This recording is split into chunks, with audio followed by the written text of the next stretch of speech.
2021, the year of the Cayman Islands seafarer or seafarers, the heart of the Cayman Islands maritime heritage. And occupying a great mystery within that heritage is the New Noka's story. You can hear about it in a repeat broadcast on Sunday at 3 p.m. on Radio Cayman. Being brought to you by MJS Plumbing. Call MJS at 916-4549 for all of your plumbing needs. They can handle it all. MJS Plumbing.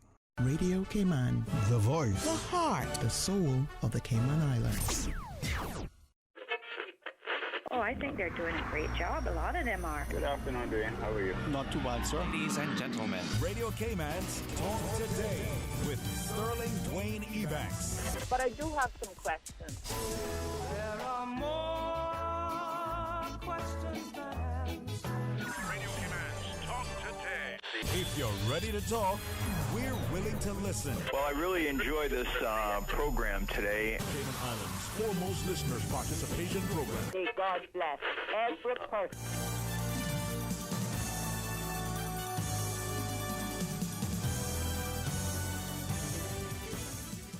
Hey, good afternoon and welcome. Another wonderful Wednesday. And it was like it was yesterday. We could even say wet. And that was a deluge. Well, tell us about it as we invite you to be a part of our discussion. 949-8037 or that flow toll-free line is still available if you so choose. 1-800-534-TALK. Stay tuned for Talk Today. Talk Today is brought to you by Subway, open 24 hours in Countryside, Anderson Square in Georgetown, and Centennial Towers in West Bay. And by the Ministry of District Administration, Tourism and Transport. Explore your history, explore your land, explore your sister islands. And Savannah Pharmacy in Countryside Shopping Village. Convenient opening hours, including Sundays and holidays. Radio Cayman's Talk Today, the Cayman Islands' foremost listeners participation program. We ask our listeners to avoid statements or comments which are abusive, derogatory, malicious, or defamatory. Do not use any indecent language or make any statement which is false or misleading. Email talktoday@candw.ky or call 1-800-534-8255. Courtesy of Flow, Cayman's #1 network that connects you to your world like never before. Let your voice be heard. Once again, here's your host, Sterling Dwayne Ebanks.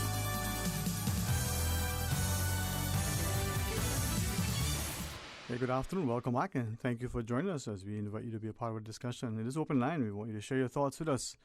We notice that the whole discussion sometimes becomes emotive no matter what we speak of, and we certainly don't mind people sharing and expressing with great passion. It is important that we are able to appreciate each other's disposition, perspective, and allow that sense of discussion to unfold. So let's get into it if you so choose. 949-8037, 949-8037. Toll free with the compliments of Flow at 1-800-534-8255. Or you can WhatsApp 925-3261. Now, would not, in my mind, be appropriate to continue our discussion without again saying a special thanks publicly to Mr. Simon Watson, the Lieutenant Colonel at the regiment, for coming on yesterday, for offering himself to come on following a series of questions we submitted, and he immediately, it was a response received, short order. He agreed to come on. Excellent way to engage the public and inform. So thanks to that. A true diplomat, true intellect, a gracious gentleman. So very much appreciate that. And through dialogue and discourse, we may be able to be enlightened. So share with us then, from your perspective, 949-8037, 1-800-534-8255.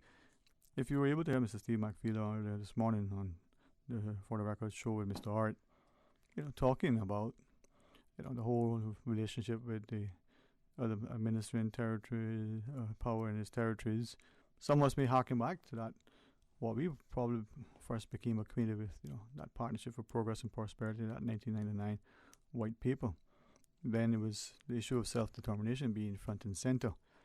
The question to ask ourselves, have we self-determined? Are we still on our road? Have we, as some have said, not necessarily made any level of determination, certainly any advances. Others would quick to counter and say, well, we've advanced a whole lot, but not necessarily in the best way or in our best interest and intent. Again, your perspective. And if you harken back to that, you might recall, well, there were options, some again would quickly and publicly share that they were not necessarily made known, and only because of the persistence of some they were able to bring it to the public. Again, their perspective, the reluctance, as some put it nicely, of the UK.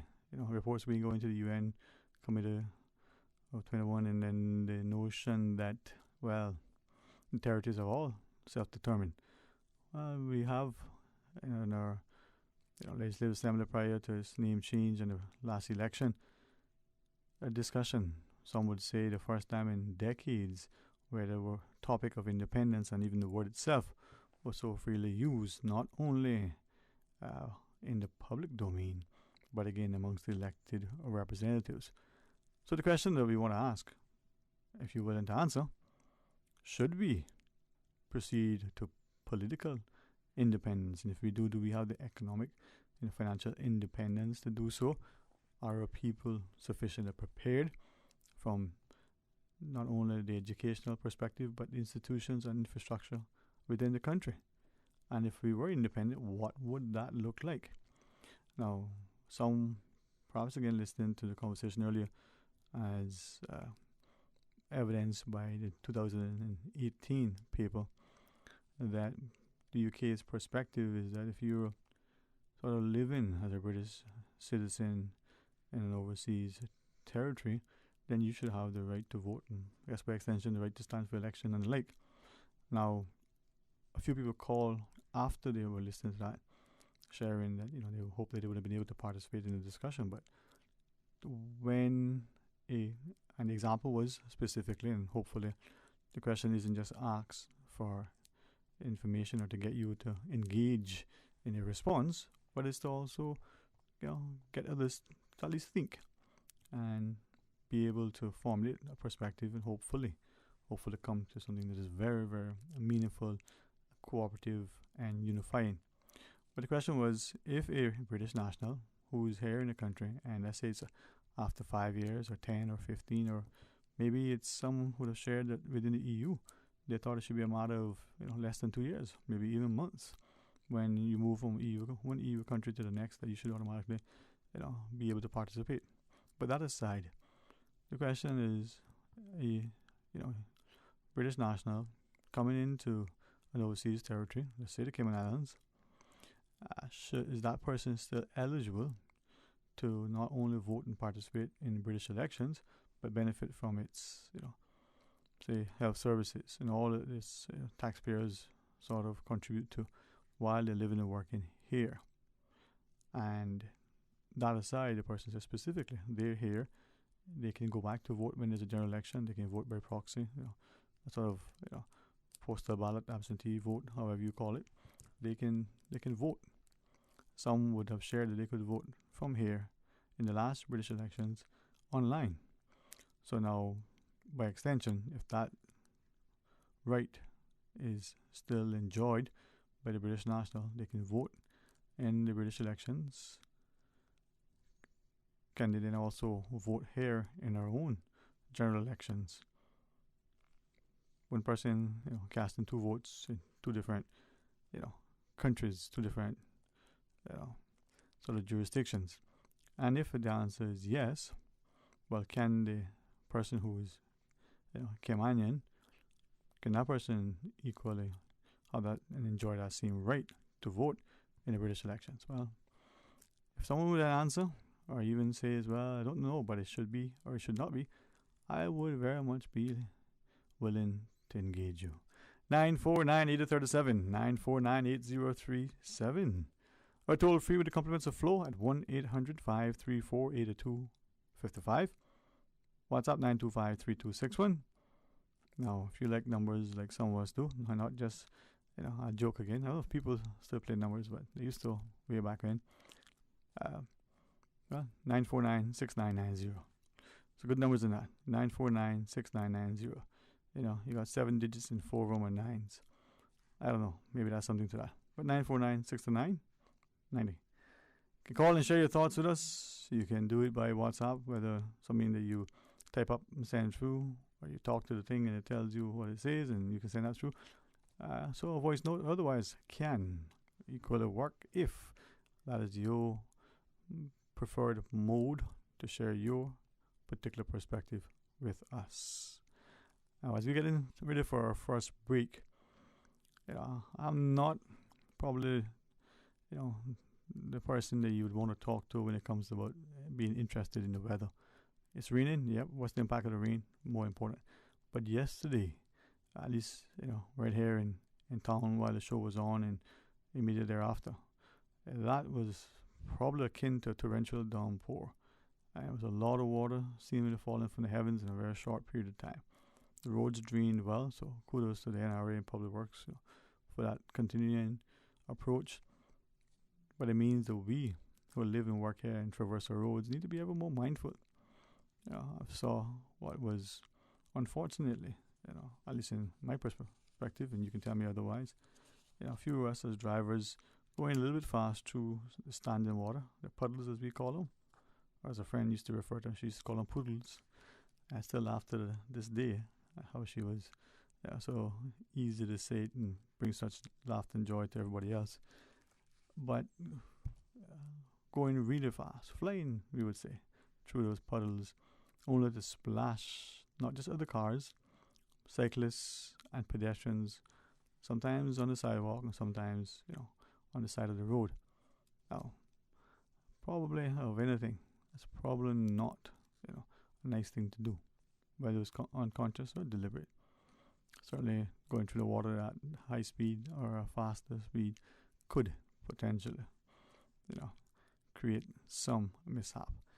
All right, we're going to pause and take a break. And when we come back, we ask you to share your thoughts with us. 949-8037, 1-800-534-8255. Stay tuned for Talk Today.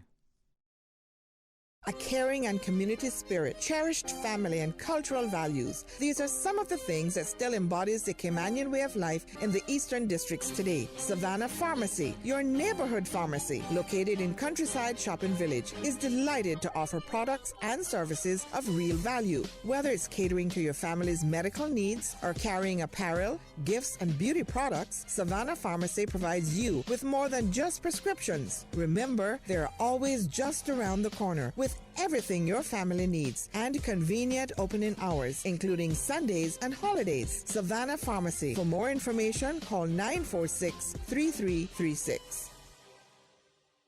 Look at you, listening to the radio, tuning in, getting stuff done. Total doer. Maybe you're driving, maybe you're getting your oil changed or grabbing some chicken. Maybe you're doing something that's nobody's business but yours. Hey, that's cool. We're all doing something. Now you can join a whole new community of doers doing more on findyellow.com. With custom search, local experts, and trusted reviews, whatever you're doing, get it done on findyellow.com. Make your house into a home. Welcome to Brand Source Home Gallery, your source for premium products and a premium experience. We'll design and install your dream kitchen with crafted cabinets, complemented with elegant appliances. We'll fill it with quality houseware and cookware. Custom-designed closet and storage solutions organize and beautify any area. And with the finest bedding, you'll get a perfect night's sleep knowing Brand Source Home Gallery has everything you need to make your house a home. Do you have plans to travel to the UK? You must provide a letter of certification from Public Health and your vaccination certificate issued in the Cayman Islands if traveling to the UK via the Bahamas, the United States, Canada, Jamaica, or any other Amber List country. If you are traveling directly to the UK from Cayman, no letter of certification is necessary. Letters of certification may be requested by emailing nola.sanderson@hsa.ky. Travelers must attach a copy of their vaccination card as a screenshot attached to their email request. All requests will take 3 business days to process, and letters will only be issued within 3 weeks of a person's date of travel. Letters of certification are only needed if traveling to the UK via any Amber List country. Travelers to the UK coming directly from the Cayman Islands do not require a letter of certification. Cancer sucks. It's unpredictable, and many of us have been affected in some way. To raise awareness, AI Rentals is launching Fet for a Cause, a brand new K-Mass plan for 2021. Join us on the road on August 7th, and for just $50, you can play Mass and raise awareness within your community. All proceeds go directly to the Cayman Islands Cancer Society. Sign up at www.carnivalshop.ky or find more information on social media at Fet for a Cause. Show your support, make a difference, and Fet for a Cause this August 7th. Your Radio Cayman 6 p.m. news, Monday through Friday, is brought to you by Logic. Your life connected. The new Noka's story can be heard on Sunday at 3 p.m. in a repeat broadcast. Being brought to you by Puritan Cleaners, professional full-service launderers and dry cleaners, offering 1 hour and same-day service and a full drapery service. The new Noka's story, Sunday, 3 p.m. on Radio Cayman. Shaken yet standing firm. This is Radio Cayman in the Cayman Islands. Talk today. But I do have some questions. Talk today. Cayman Islands' foremost listeners participation program. Talk today. Because there are more questions than answers. What the public is saying. Waging to take your calls right now. Sterling Dwayne Ebanks.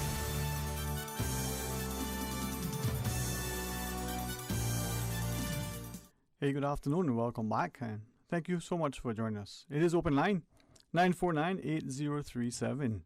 Toll free with the compliments of flow if you so choose. 1-800, that's 1-800-534-8255. 1-800-534-TALK.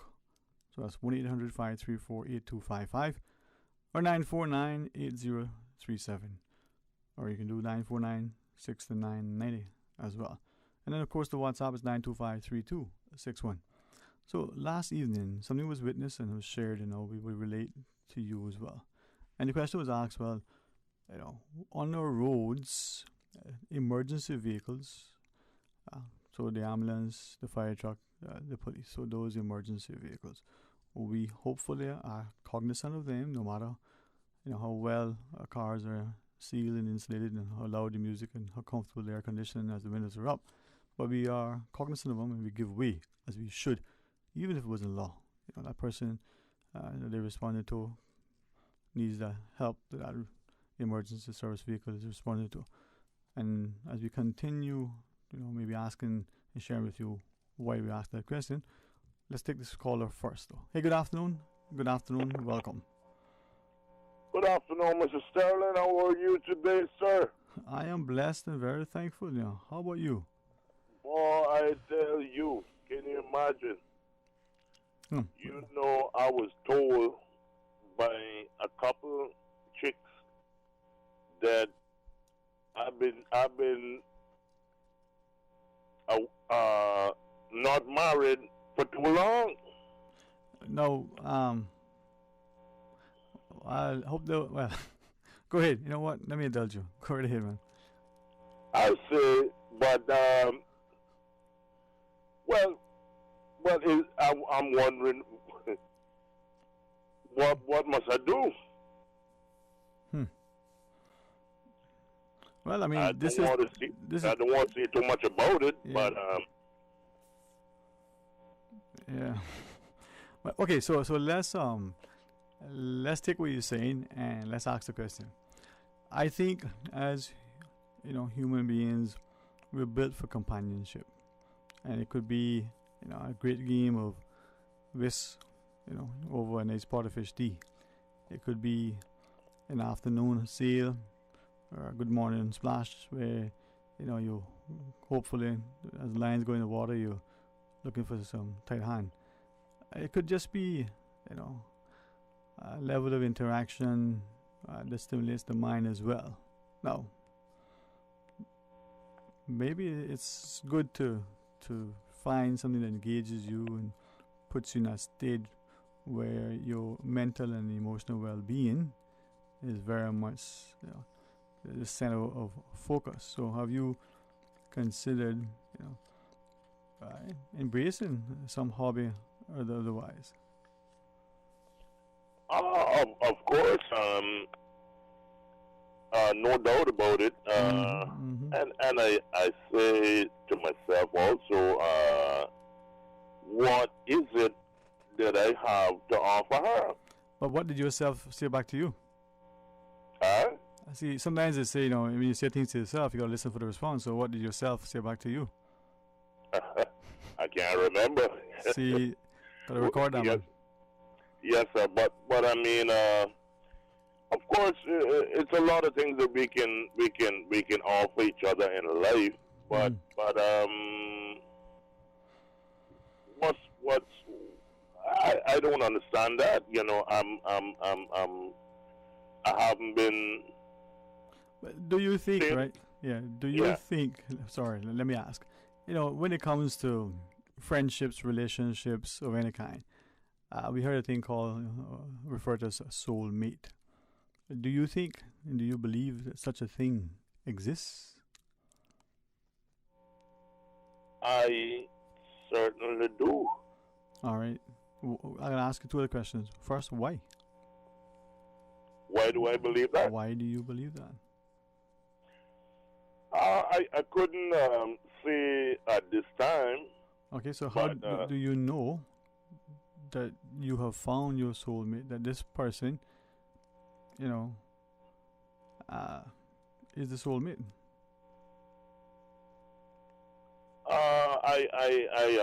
To be quite honest, I've heard about a lot of that. I mean, it was said to me, but I mean, I heard a lot of pastors were honest too, but we know that's not true. We heard that every politician was dishonest, so we know that can't be the case. So, just because we hear, don't necessarily make it be. So, with that in mind, then, as we look, is it then that as we seek companionship, maybe we are, generally speaking, are confused as to how that should look? We believe that it must be man and woman, and it must be intimate, and intimate must mean, physical, and physical must mean sexual. Could it not be two people who are so drawn to each other such that they share a strong affinity for the same thing, they're connected so deeply? Now, it may mean all those things as aforementioned, but could it not mean more? Or just that? I think so, yeah. I mean, I'm sure I know what I like. No doubt about it. But even though when we know what we like, sometimes we are very specific in the choice. We may like in my case, chocolate, strong affinity for it. But not everything that presents itself as chocolate is really palatable, and not anything that I see I would want to, cross my palate. And that which I do, I would want to engage and indulge as often. Now, should I use discretion and what they would say a level of moderation, or should I indulge as it's presented? Let that which is offered not go to waste. I certainly agree, because you have the man that he loves the conch, and or they would say conch. Well, I can't say that. Yeah. And he likes turtle too. And sometimes the two together go nicely. Yes, sir. But then sometimes, some people, yes, sir. Some people may prefer the conch or the turtle and only want their horn, That's right. So you go, Bobo. So you go. But this is really interesting, because I don't know what to say. I definitely don't like to put myself in problems. No. I think and I hope that they'll continue to pray for me, and this is not, overly disrespectful, but I always say that it should be described as, lead me not into temptation, for I shall find it myself. I don't need help getting lost and misbehaving and finding, error of my ways.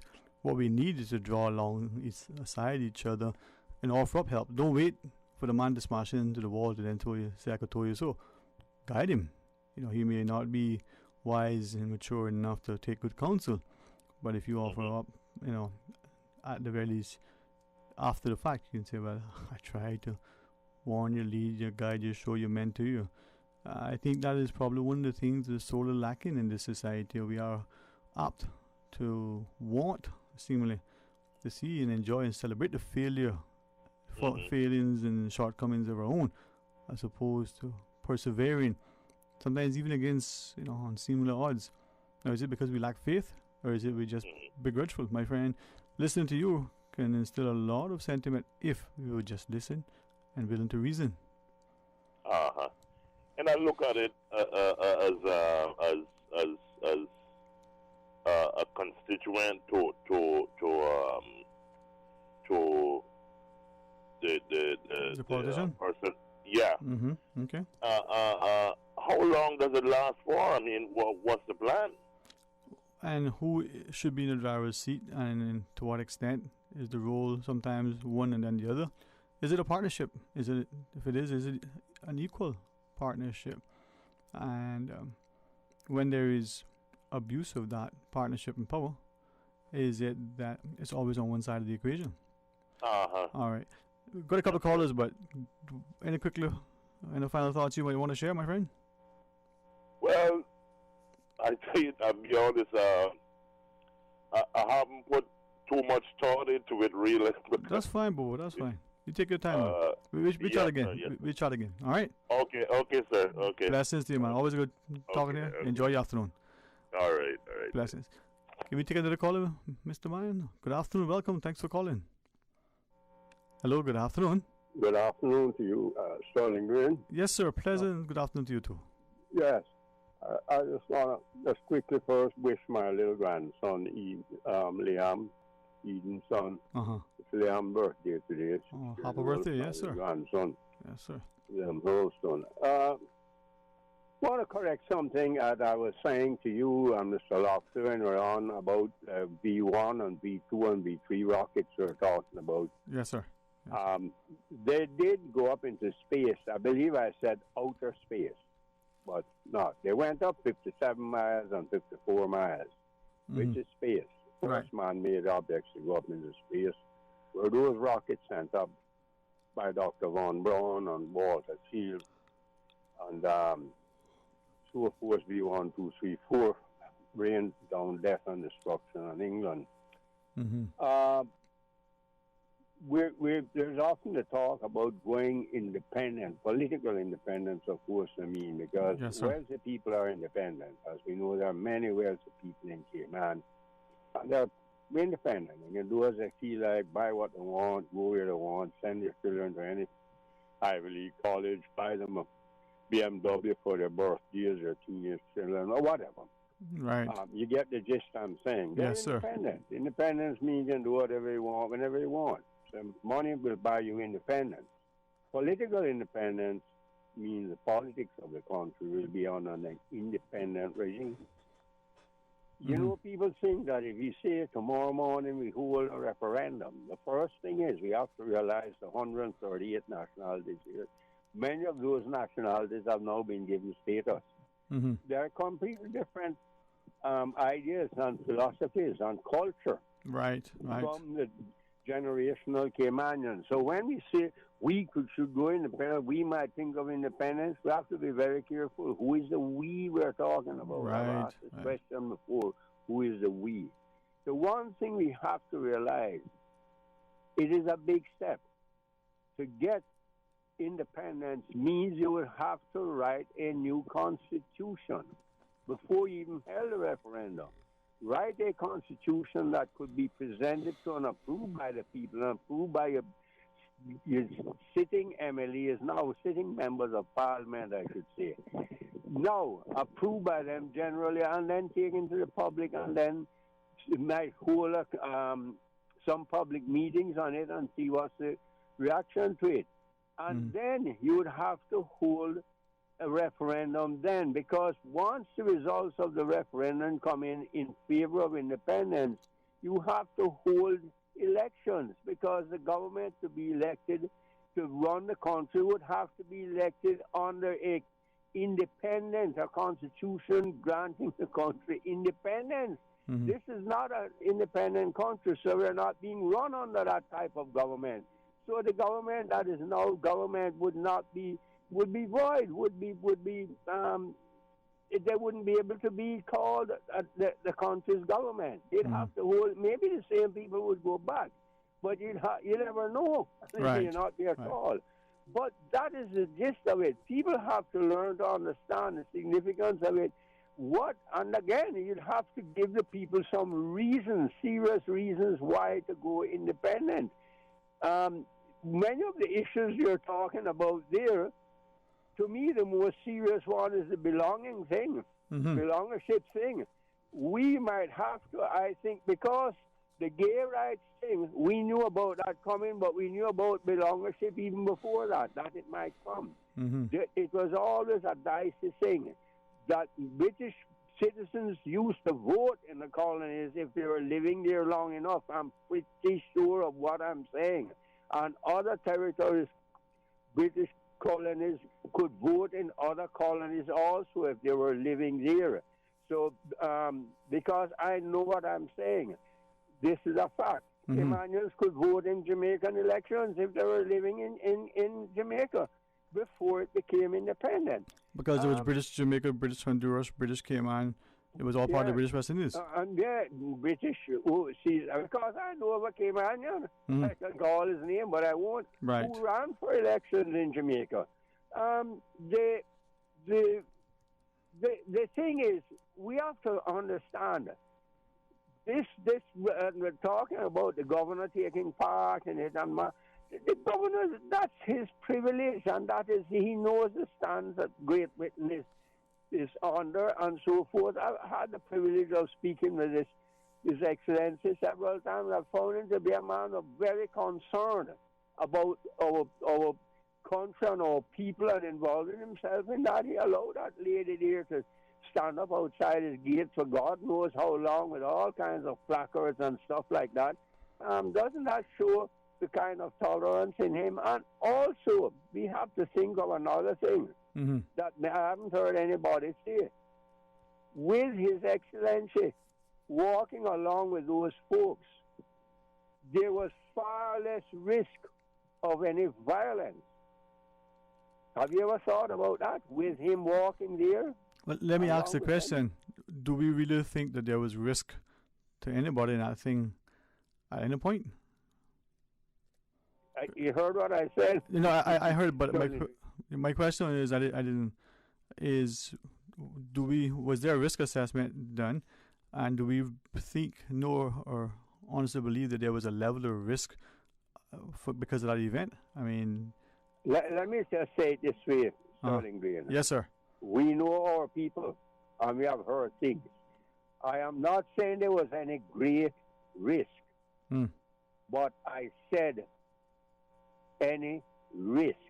No. I think it would be lessened with his presence there. I'm not saying that is the main reason why he walked along. No, but it could also be one of the reasons. It certainly could have been, consciously decided as a mitigating factor. But I go back to my question.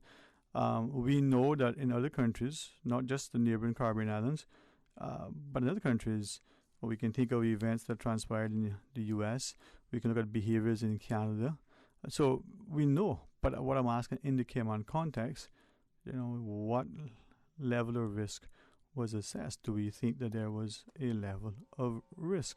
And that's what I'm wondering, because if there was, then honestly, we really need to think about who we are and what is happening in our society. And you don't think, it doesn't enter your mind that there is a possibility that there was a risk of it, even a minor risk, very, very much, that there could have been some violence. Right. Because I thought so. Well, I didn't. I thought so. I didn't think so. So. Yeah, I do recognize that there is risk, but I would like, again, and this is not being naive, this is an appeal for sobriety and civility in our society to appreciate that. That is my hope and thought. Yes, sir. That we would be that way. We have to understand that it is a very, very different Cayman now. If we even went independent, if there was a call and it would take quite a while to get people prepared and to understand what I'm talking about, what I just said, new constitution, general elections, and so forth, and a referendum, and getting it across to who we think would be on the side of yes and the side of no, and many things. And we'd have to point out what the risks are of going with political independence and what the risks are. There's a price to pay in life for everything. I'm a realist. There's a price to pay to remain a British crown territory, colony, overseas territory, whichever terminology you choose to attach to it. Right. But there's a price to pay, and we have to show the people the price and the risk. I think we might end up swapping out the decision by the Privy Council for the gay marriage thing, or the marriage between same-sex marriage, if you want to call it that, and the belongership. We might have to choose. They might say, well, you either have to take one. This is just my thoughts on the matter. Or could it be that you got one and here's the second one? Pardon me? Why not this other scenario? You have one, now here's the second one. You take them both. This is what I'm saying. They may say to us, since it's so adamant with this, they might say, well, do you want to accept the gay marriage and then refuse the belongership? We won't put that on you. Do you understand what I'm driving? No. I do respectfully, yes. But I'm also asking, maybe they might say there's no choice. This is the first one, here's the second one. And don't wait too long, there'll be a third one too. Yes, there will be, there might be. But what I'm trying to say to people is this. You have to think very carefully. Yes, sir. What are we going independent for? Because there are countries that are independent who are now grappling with this same issue of marriage, same-sex marriage. You know that. You see it all around with independent countries. They're grappling with it because there can be sanctions placed against them because they have to do business with other countries that small colonies like ourselves. We don't know. There's a risk that if we say, well, we're going to go independent because of gay marriage will be forced on us, we don't know. We'll be presented with the same thing, the same problem, if you want to call it a problem. If you're independent also. Yes, sir. The belongership thing, to me, you would be able to say, if we're saying we're going to go independent for that one, that might make a little bit more sense to me. Yes, sir. But in my point of view now, when we had the chance, when generational Caymanians were the majority, which is a major difference to now. 60 years ago in the Storm and Panton, when both parties ran for independent self-government type of system, it was a very, very different scenario. No, it is not the same. It is not the same. Yes, sir.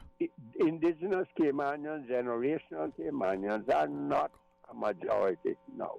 Have a wonderful day, Sterling. Thank you, sir. On, if I can. Yes, sir. Thank you. People will have other points of view, but that's just me. I'm a realist. Okay. I'm putting it out there to you all. Thank you, sir. I always appreciate it. So I wish we had more time.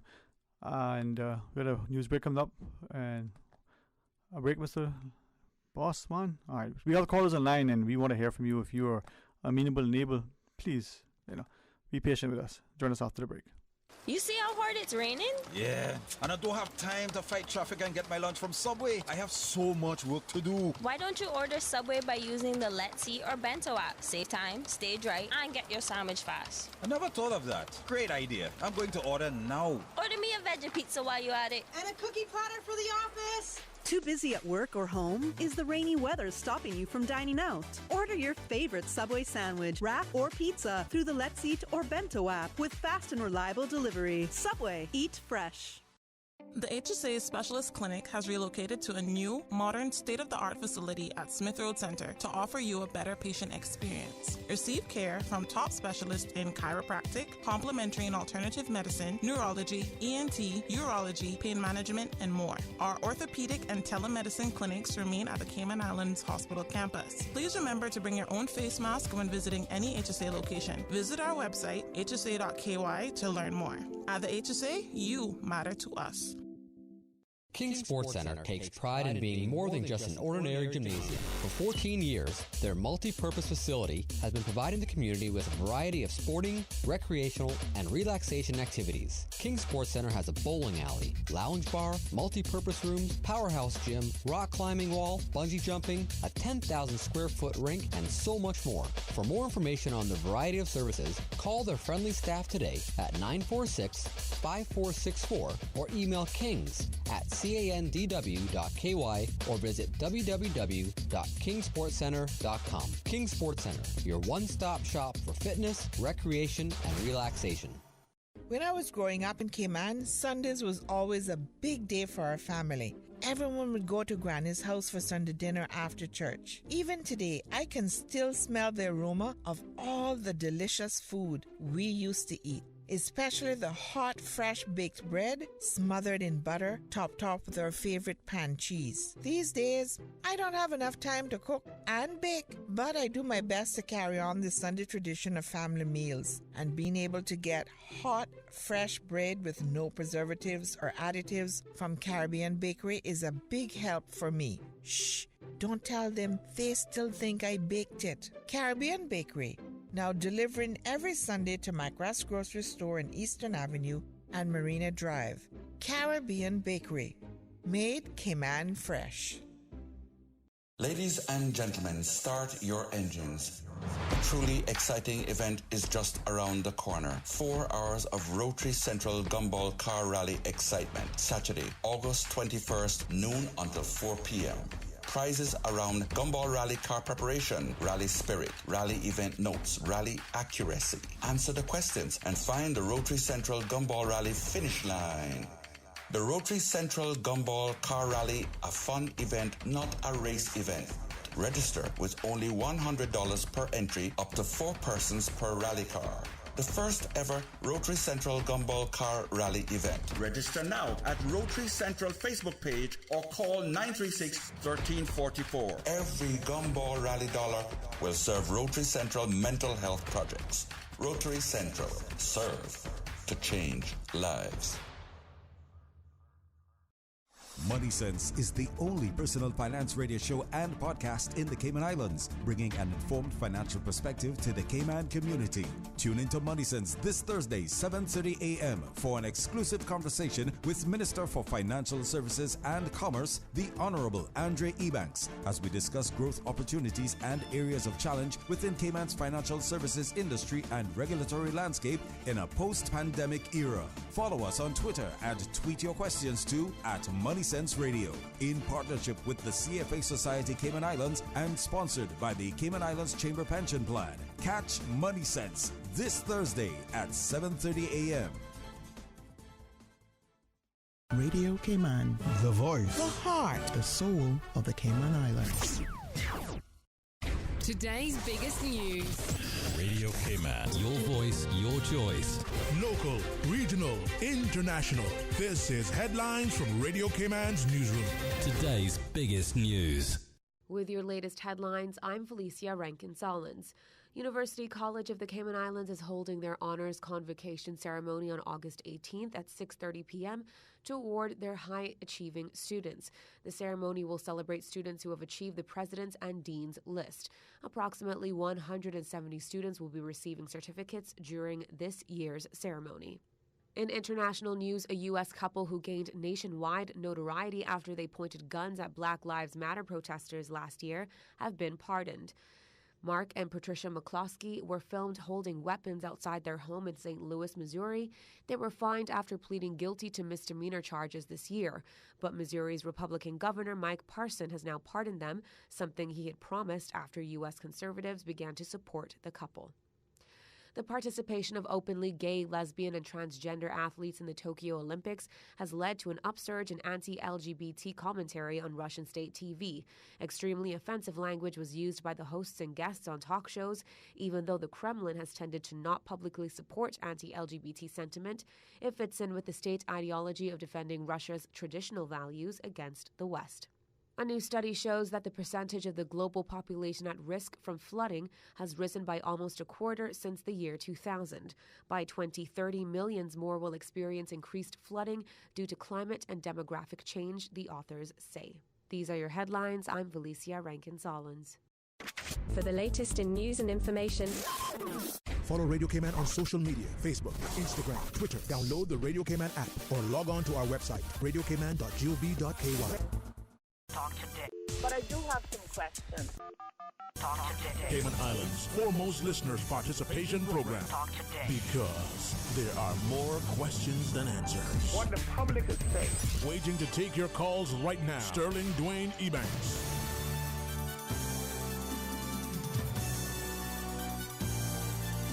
Good afternoon, welcome back, and thank you for engaging us as we go straight to our phones and continue the discussion.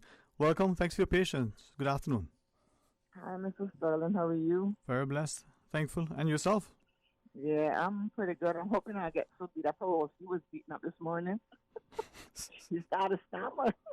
He did? Poor Lucy.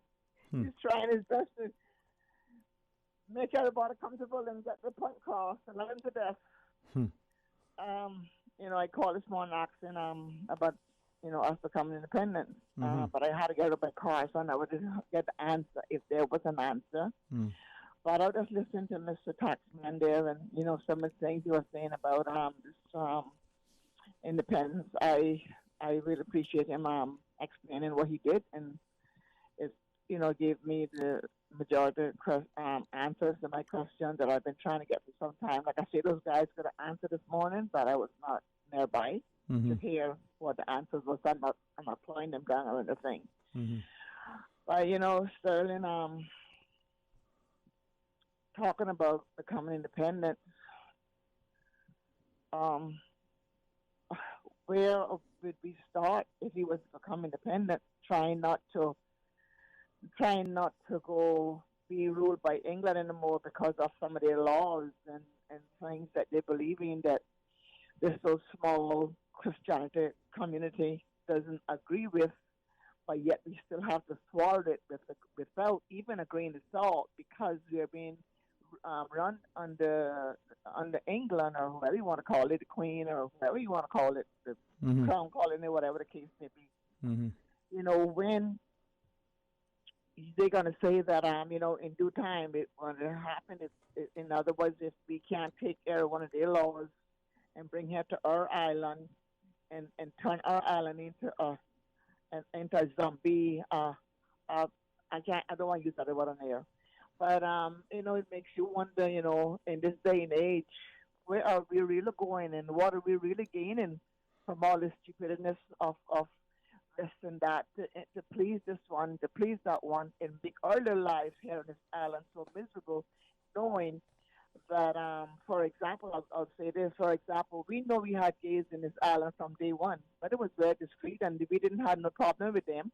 They was in the community with us and we didn't look upon them and scorn them and belated them and whatever the word is and so forth and so forth, We just didn't really, we didn't put on our shoulders. But now for some reason now it's all coming on our shoulders now because what the other part of the world think that Cayman should be to accommodate and to please. But what about us? Who are we pleasing? I mean, what about the Almighty God? He's looking upon us, and I can guarantee you, I don't care what gender you want to be, when God is ready, you're going down too. You're going down in a hole. Might be a little more expensive casket than me, or a lesser casket than me, I don't know. But I just want to say that, Sterling, I really truly don't know where we're going because I saw it on the Facebook this morning where they had come back talking about the hotels and so forth, and the average person here can't even get a decent apartment. Apartments are so expensive, rental, or to even purchase. So where are we going to go if we become independent? Are we going to become slaves to the hotels and the condos? The few K-miners is left. I mean, we talk about how our forefathers went to sea and built this country. Now we are making the investors and some of England in this day and age put more pressure on Cayman, how Cayman people should live. Is England calling to find out how many people here need a home, how many people need food to eat? Can everybody pay their light bill and water bill? Is England looking into all that? Is the governor looking into all of that? The governor, I don't have any person against him. You know, I think he's a kind of cool man. And I've had a lot of respect for him when he first came here and showed so much interest going out, meeting the residents and helping out with the pandemic and taking lunch and, you know, meeting the people. I thought that was great and super, you know. But, you know, they say in life, a lizard changes color, so humans change their color when they are ready too. You understand? And I just want to say that if this is what we're going to keep getting from England, the area governor come here, going to participate in everything that other people want to come on. I don't know which one that be worse. Just keep getting a new governor or become independent. And if we become independent, who going to take, let's say, who's going to pick us up? Who are we going to run to?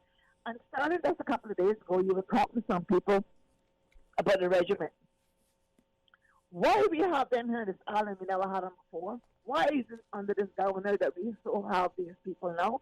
What are they trying to tell us in England that we are still behind in the old days of Cayman, that when we had outside toilets and no running water, and we had to use well water and no electricity? Are we going back to that stage? Because then they keep us in the dark, and for the concern, some of us are kind of like feeling that on our shoulders the way we're being treated. We are not being treated in this country as who we are, and when who comes find us here. And all this investment that is going on in defeating the few Caymanians who want somewhere to live, who want to call something their own, they are getting defeated by the hour and the minute, and their children will come up and be defeated, and they will say to themselves, why go to school and get an education when I am not going to get a job or get a house in the Cayman Islands? You know, that is something to think about. In Sterling, did you find out anything in regards that those two pillows that they got down there across from each other, construction on the 7 Mile, did you find out really and truly if it's going to really be an overpass down there? That is going to be a means by which people can move from their property on the beach to the, you know, connected property on the land side. Yeah. But it's still over the road, over the main road. And it's almost sitting in the main road, because if you have to do an expansion on that road down there, when you get right there, it won't be no expansion. Right. And Sterling, I want to know what you guys in West Bay are doing about the emergency exit coming out of West Bay if you all have to leave out of West Bay. I think the West Bay catboat, how many people in West Bay? Well, I know you're saying that as a joke, but I am so dead serious that I would not want you all to be trapped in there and be trapped in Georgetown. Can't get where we want to get when we need to. So you all need to fight for an emergency exit out of West Bay and fast. Right. Sterling, thank you so much, because thank you. I don't know what to say. Thank you, too. You're welcome. All right. You take care. God bless, Mom. All right, let's go to the phones. And thank you for calling and your patience for hanging on. Good afternoon. Yeah, good afternoon, Sterling Dwayne, Mario, Eubanks, how are you? Good afternoon, my boy. It's hard to say the next words, you know, out of refrain. Man. Good afternoon, my friend. Yeah, all right. You hang up those plates, huh? Yeah, you keeping well? Yeah, man, very thankful, man. Haven't spoken to you for a long time. You've been lucky. Good afternoon. Good afternoon to all of the listeners and Radio Cayman, Radio Land here in Cayman and around the world. I just want to talk very, very briefly about as much time you can give me anyway, but not too long. You want to pay for it, or you can give more time? The topic of independence and self-determination, of course, has been reverberating over the last couple of days. But of course, with all of that comes the issue of nation building and good governance. Those are two very, very important elements whenever we talk about anything like independence or self-determination. And one part of that nation building and good governance is the issue of internationally recognized regulation. And I wanted to speak briefly about that area of regulation in a couple of cases, quick cases. I see there's a matter going on now, and we can't talk much about it because it's going to court. I think the doctors, hospital take legal action against government. Right. And that is Judicial review. That judicial review. And one of the points that comes out of that discussion, which is public knowledge, is this issue of how these organizations are being registered on the principal lists and the institutional lists. Right. And one of the things that I found interesting is that it said practitioners registered on the principal list, medical practitioner that is deemed to be qualified and experienced, can practice without supervision, while practitioners registered on the provisional list, deemed to be adequately qualified but lacking experience, must practice under the supervision of a practitioner on the principal list. Practitioners registered on the institutional list merely need to have qualified at a medical school listed in the World Directory of Medical Schools. These practitioners may be employed only by a healthcare facility cabinet has designated as permitted. Now, all that stuff, those rules and stuff for these registration is important. But what the question I have is that who's actually monitoring this? Who is actually doing the monitoring of where these people are practicing compared to what they've been licensed and registered to practice? Who is verifying this? Who is inspecting this? And this is where I come to the question of when we talk about self-determination and nation building and good governance, regulation is very important. If we're going to do these new industries, the medical tourism, which is one of the things that we're trying to do to diversify our economy, what are we doing about ensuring that we're properly regulating these industries?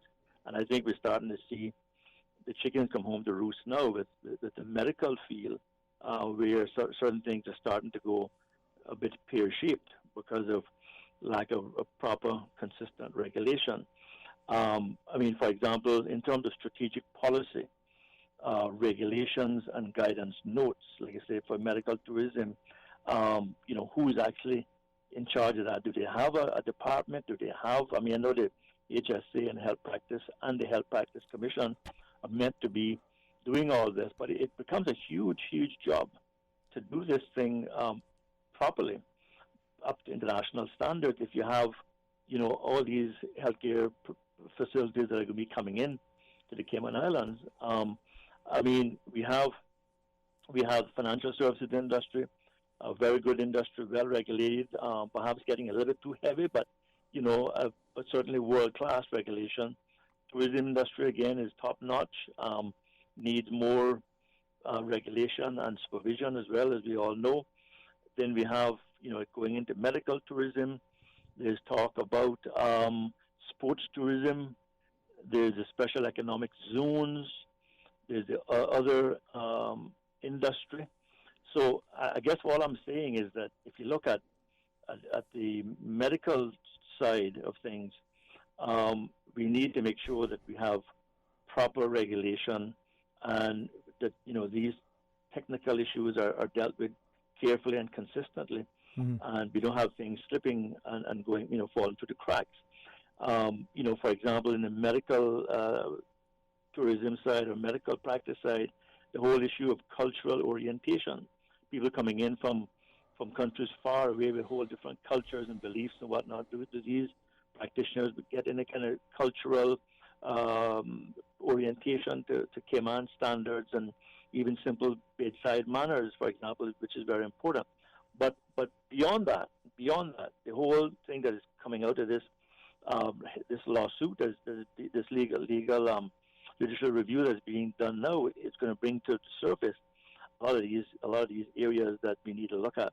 And so the other area is, if you look at regulation again, enforcement and oversight, look at the telecommunications sector, look at the utility sector. they're meant to be regulated by OFREG. But we're always hearing all kinds of horror stories about the telecoms companies, the kind of things that are happening that the consumer are getting frustrated with their billing, with their services, and they have nobody to appeal to. And so when you look at OFREG, when you look at Health Practice Commission, who do they have in there that is actually the points of contact for the public and for the consumer that you can file a complaint with? Do they have a case management system that tracks complaints to their resolution? So what I'm saying is that when you talk about independence, self-determination, and it needs to also be augmented by nation-building strategies that ensure good governance and regulation that is consistent, transparent, and proactive is critical, because it helps the medical tourism sector and the telecommunication and utilities sector as part of our whole suite of pillars in our economy. It's important to have all those properly shored up and properly regulated, not over the top, but consistent and internationally recognized as best practice. So I leave you those thoughts unless you have any questions for me, but I was hoping to add some context to the issue of nation building. Thank you, man, as you always do. Appreciate it very much. Thank you very much. Okay.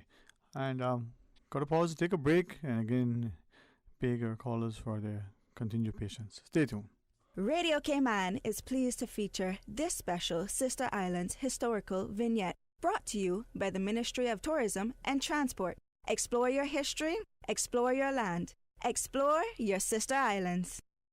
Although very similar to their Grand Cayman counterparts, organized religion in the Sister Islands was spearheaded by the work of Baptist ministers as opposed to Presbyterian missionaries who started the churches nearly 40 years after that in Grand Cayman. In May of 1885, Reverend J.H. Sobey, minister of the Second Baptist Church of Montego Bay, visited Cayman Brac at the invitation of the Brac seamen. During his visit, Reverend Sobey held the first service in a large house, and it was so overcrowded that the following day a tent had to be erected to have the service. In 1886, Reverend Sobey returned to Cayman Brac with Secretary of the Jamaica Baptist Missionary Society, Reverend E.J. Hewitt, in order to introduce Reverend H.W. Rutty as the Brac missionary worker. Congregations started at various settlements with the construction of 2 chapels in Stake Bay and the Creek.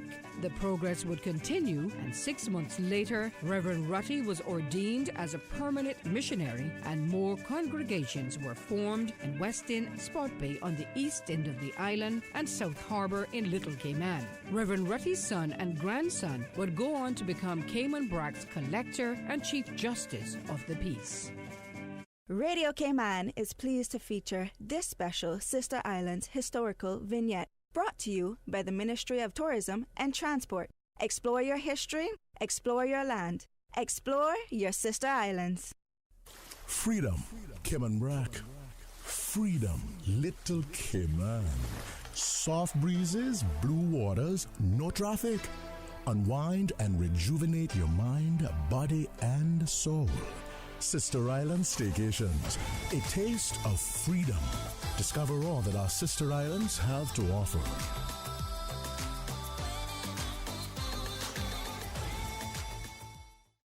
Do you have plans to travel to the UK? You must provide a letter of certification from Public Health and your vaccination certificate issued in the Cayman Islands if traveling to the UK via the Bahamas, the United States, Canada, Jamaica, or any other Amber List country. If you are traveling directly to the UK from Cayman, no letter of certification is necessary. Letters of certification may be requested by emailing nola.sanderson@hsa.ky. Travelers must attach a copy of their vaccination card as a screenshot attached to their email request. All requests will take 3 business days to process, and letters will only be issued within 3 weeks of a person's date of travel. Letters of certification are only needed if traveling to the UK via any Amber List country. Travelers to the UK coming directly from the Cayman Islands do not require a letter of certification. Each Tuesday and Thursday from 7:30 a.m. to 9 a.m. The Tuesday and Thursday edition of The Business Buzz is brought to you by Lee's Office Products, offering the best products at the most competitive prices, satisfaction guaranteed, and great service. Telephone 949-2303.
Office Supply in the Marquee Plaza on Lawrence Boulevard is a participating sponsor of the New Noko's story, the story of a modern Cayman Islands passenger ship of its era, which departed Cayman with its destination being Tampa, Florida, in July 1936 and was never heard or seen of again. Office Supply, the back-to-school headquarters, up to 20% discount on school supplies. Visit them today and enter to win laptops, printers, and tablets. Office Supply, 946-1200. Talk today. But I do have some questions. Talk today. Cayman Islands' foremost listeners participation program. Talk today. Because there are more questions than answers. What the public is saying. Waiting to take your calls right now. Sterling Dwayne Ebanks.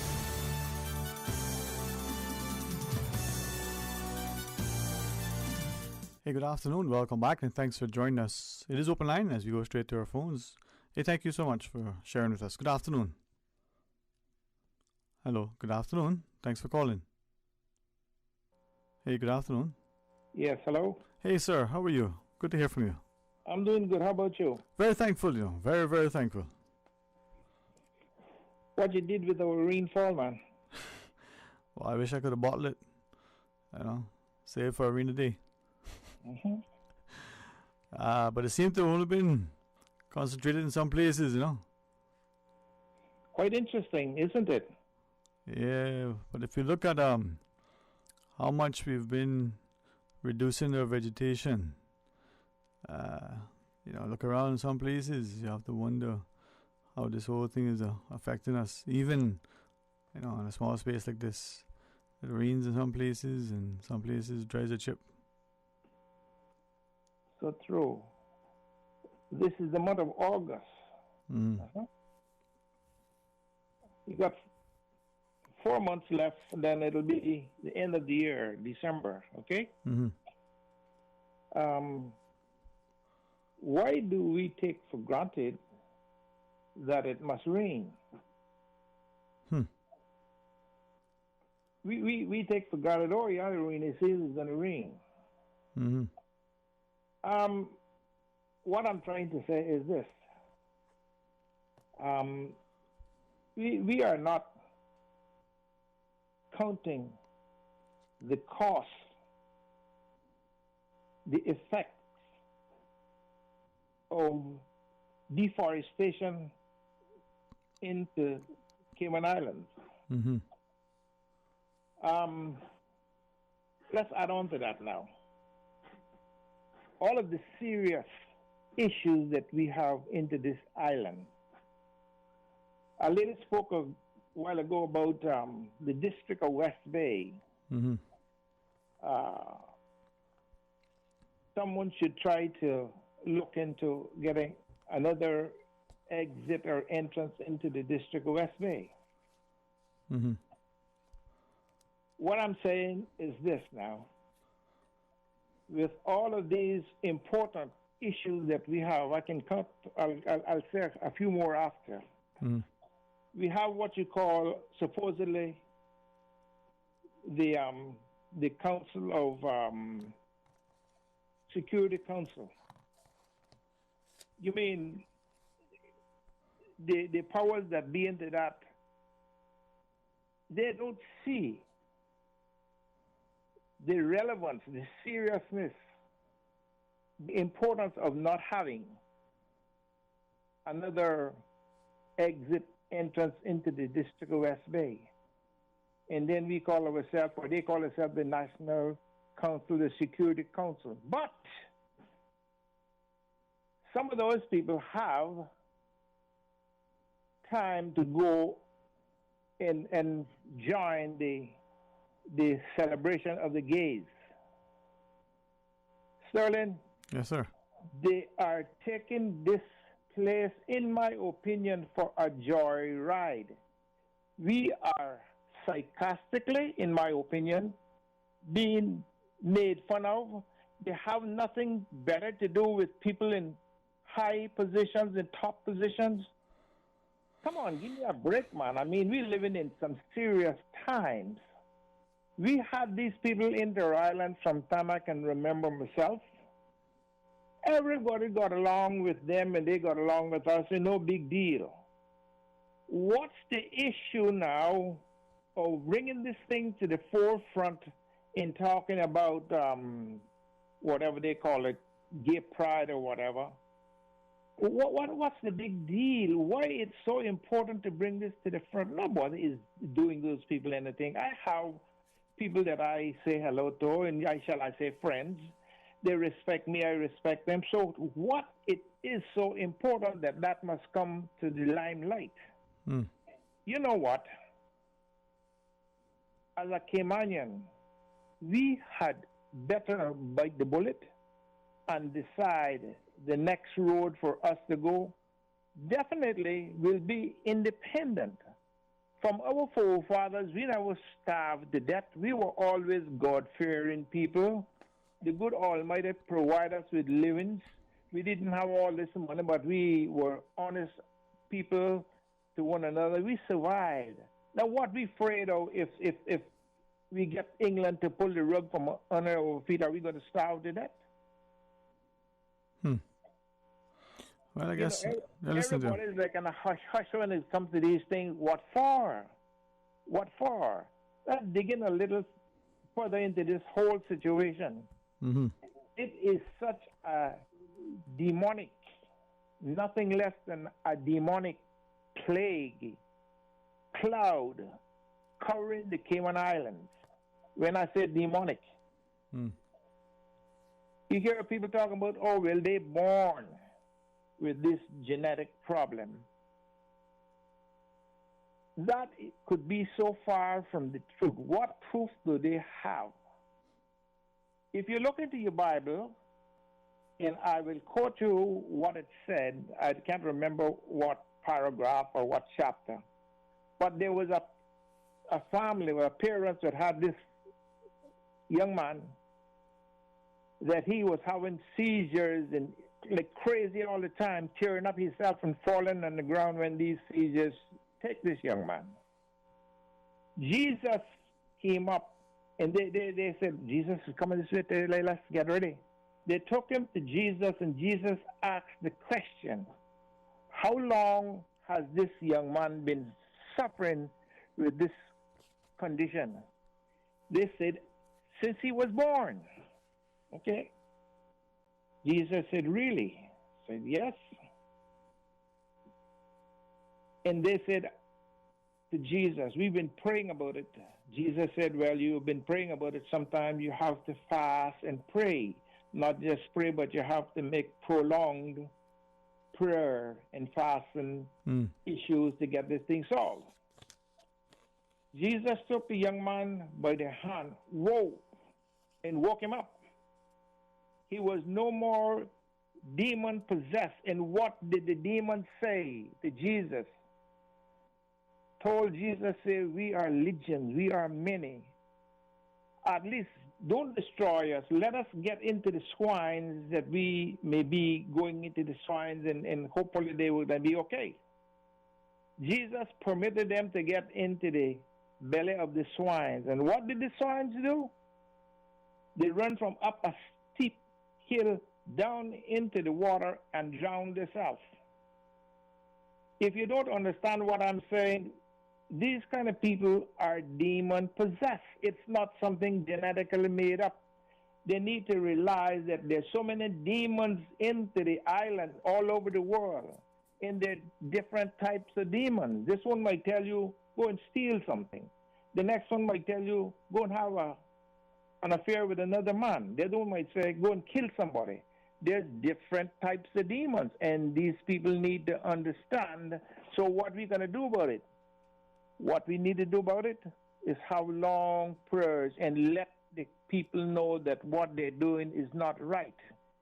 If we go down, we should go down in a proper way. And again today, I'm going to say this before getting off. I don't like what I see that's going to happen to the Cayman Islands with this, you know. I do not like it at all, and other people as well. We've seen what has happened from the first in the days of Sodom and Gomorrah, and it will be repeated. So this is what we're seeing. So what we're going to do about it? Well, we should do what is right, and that is pray about it and trust and tell the people what you're doing is not right. We're not expecting to go in and really insult or take the people and chastise them, but there comes a time for our little island here, from our ancestors that brought us here to where we are now. That is why in the middle of the pandemic, we are still blessed. This is what our ancestors has planted for us to receive the fruits from the good Almighty, our blessings. And this is what we're getting, okay? Mm-hmm. I am sorry, not sorry, I'm glad that I can say this, you know. But people better realize what time of the day it is. Hurricane season will come, but I am sorry. It might not be a hurricane. It might be something more serious that will, when we say peace and safety, a sudden destruction come down.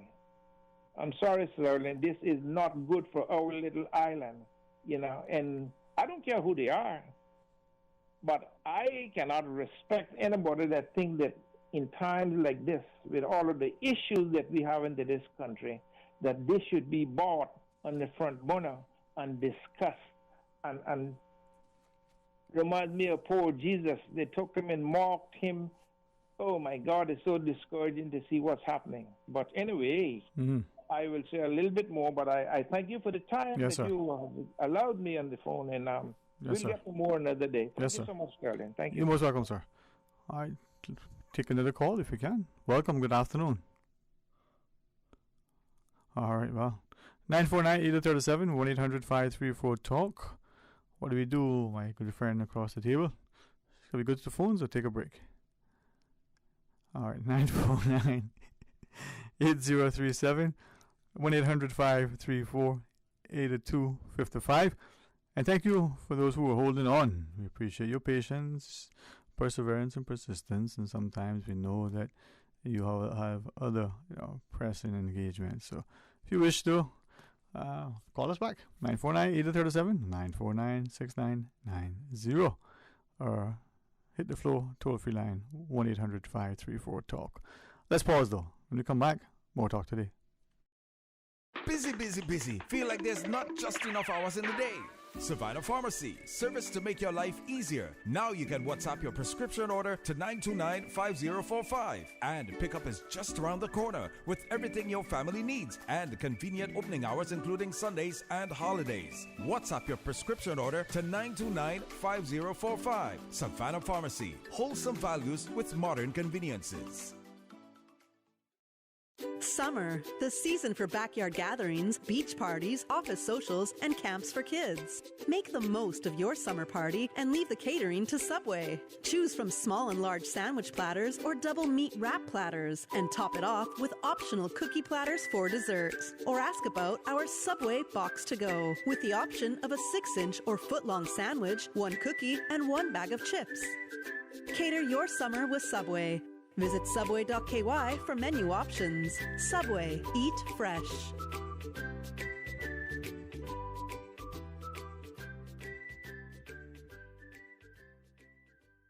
Dreaming of a great career or degree? The Caribbean Examinations Council offers regionally and internationally recognized qualifications to help you get there. These include the Caribbean Certificate of Secondary Level Competence, CCSLC, the Caribbean Secondary Education Certificate, CSEC, the Caribbean Vocational Qualification, CVQ, Caribbean Advanced Proficiency Examination, CAPE, and the CXC Associate Degree. These exams may be done while in school or out of school at private learning institutions. Visit cxc.org to learn more. With CXC, you're in control. Optical Outlook Caymanian Village location has moved. Same great services and products, new location. We've moved to Anderson Square in central Georgetown. It's a much larger space with dedicated parking. Please call us on 746-2020 to make your appointment at our new location today. Make sure to follow us on Facebook and Instagram. Please come see the difference with Optical Outlook, Cayman's premier optical provider. Census 2021.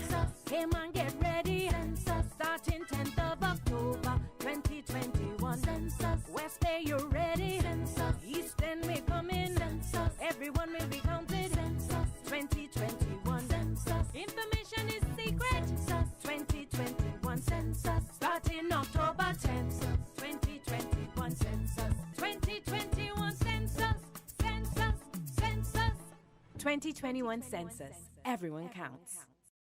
Celebrate Cayman is taking the Cayman Islands Seafarers Registry to local communities every Thursday from 4 to 7 p.m. until 5th August. Come out for a fun, family-friendly evening to learn about the Seafarers Registry, access complimentary health and wellness checks, share seafaring stories in the memory booth, enjoy seafaring-themed activities, socialize with seafarers, and more. The Celebrate Cayman Seafarers Registry Roadshow happening every Thursday from 4 to 7 p.m. until 5th August. Visit celebratecayman.ky for schedule and info. The Cayman Islands Seafarers Registry, Celebrate Cayman, the Lions Club of Grand Cayman, and the Department of Children and Family Services will be visiting Constitutional Hall on Thursday, the 5th of August.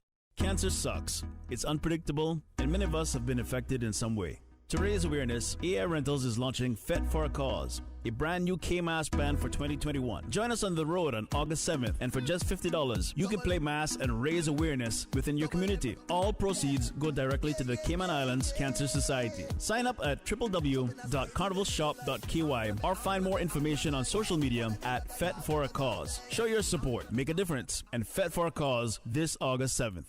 The story of the new Nukel can be heard in a repeat broadcast on Sunday at 3 p.m. on Radio Cayman. The New Noka's Disappearance, a Cayman Islands maritime mystery. The New Noka's Story. Brought to you by Thompson Shipping, a name synonymous with cargo and goods to and from the Cayman Islands. Let Thompson Shipping take care of your shipping needs. Thompson Shipping, 949-8044. You are listening to Radio Cayman, the voice of the Cayman Islands. Talk today. But I do have some questions.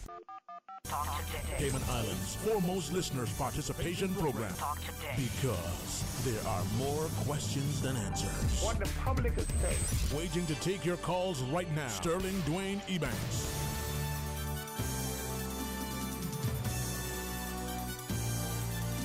Hey, good afternoon. Welcome back. And thanks for joining us. It is Open Line here on this wonderful Wednesday's edition of Talk Today.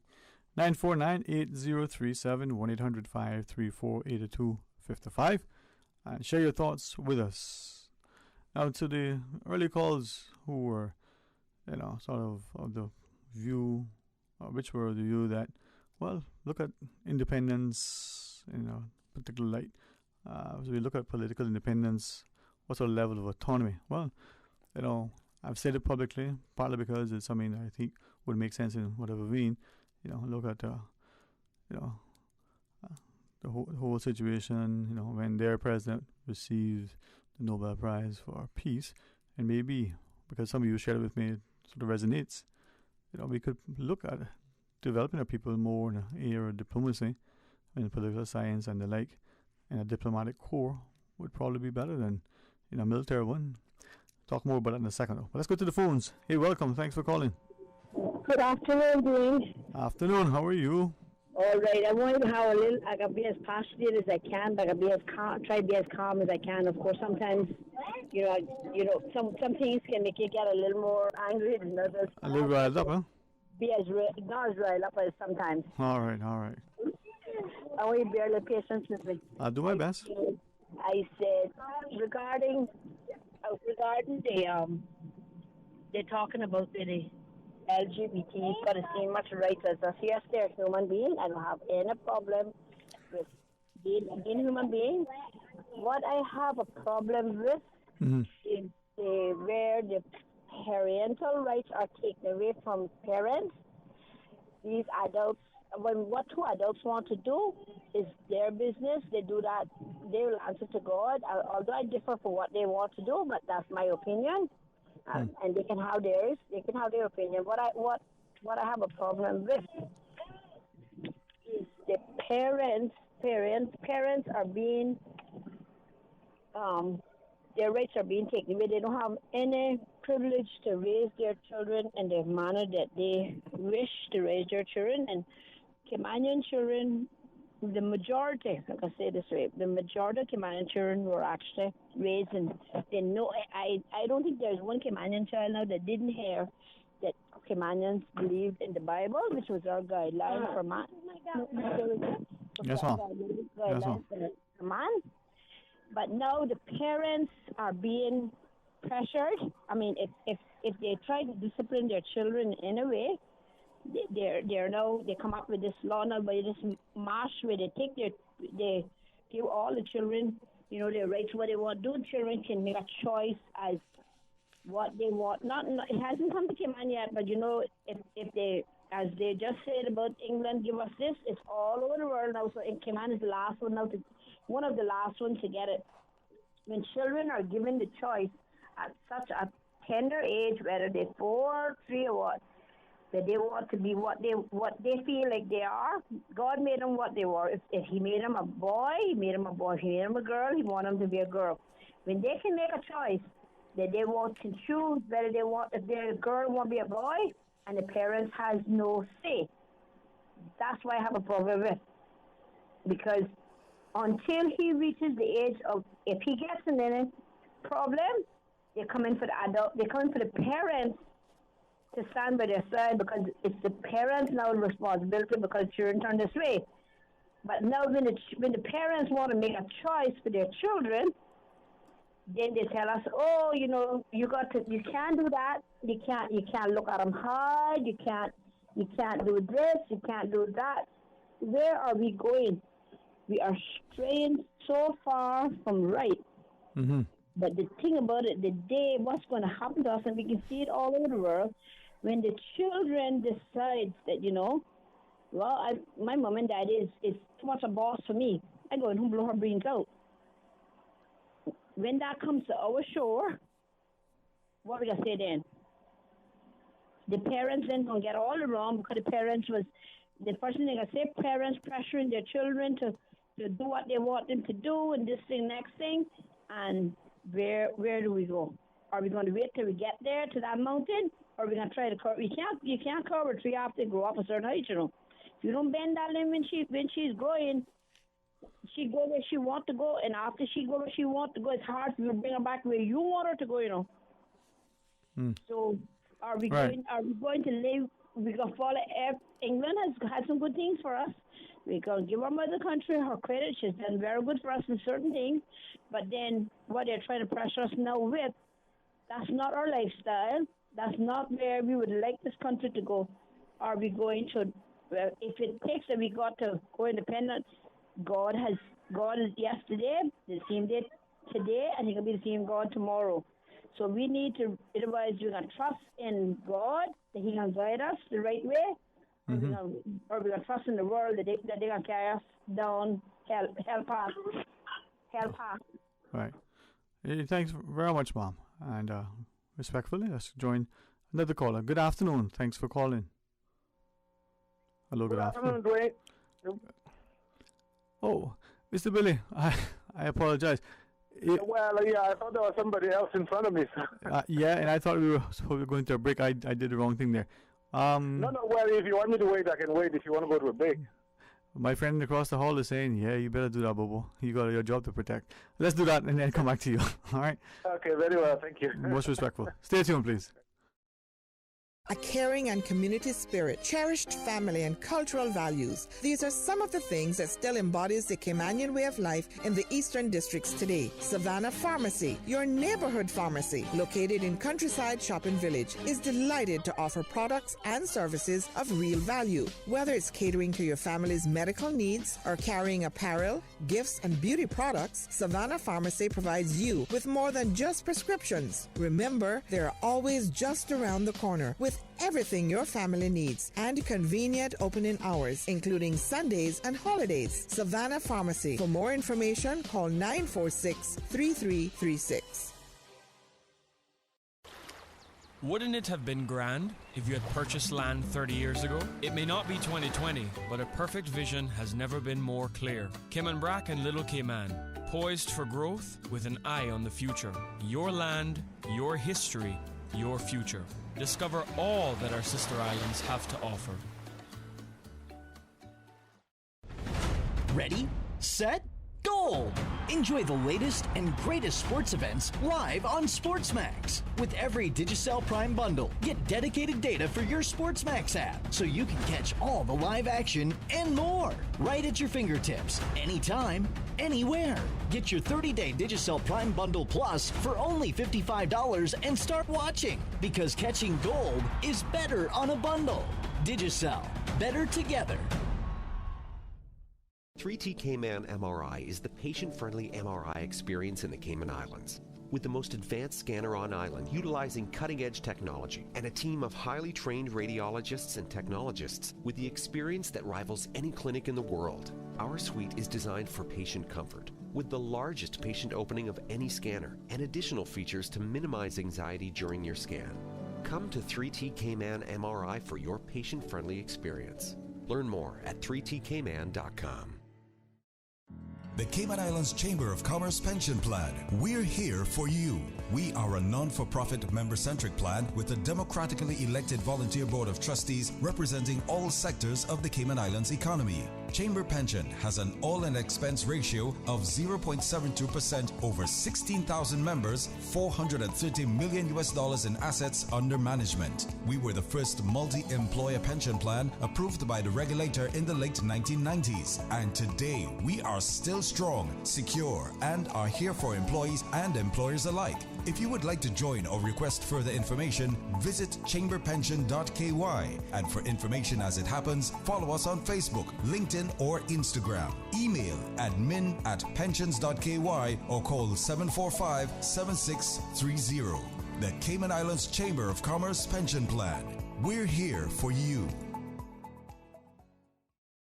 I want to make an important point for you here. In the end, you can be friendly with your child. That's a beautiful thing, but not at the expense of being their parent. The key is to have a responsible relationship with your child. Responsible adults don't let their children make excuses for failure. They don't badmouth their teachers. That's the type of relationship you need with your child. It's called being a responsible adult, an adult who loves their child at the same time holds their child accountable. It's called effective parenting. This message was brought to you by the National Drug Council and Radio Cayman.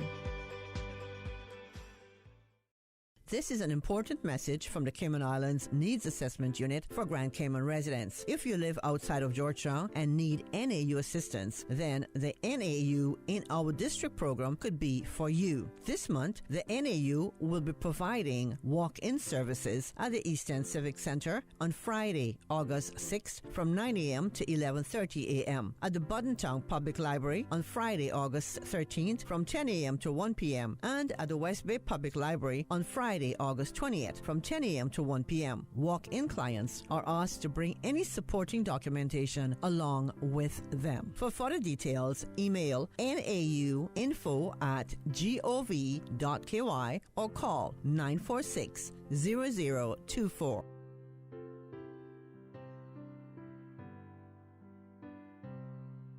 Talk today. but I do have some questions. Cayman Islands' foremost listeners participation program. Because there are more questions than answers. What the public is saying. Waiting to take your calls right now. Sterling Dwayne Ebanks.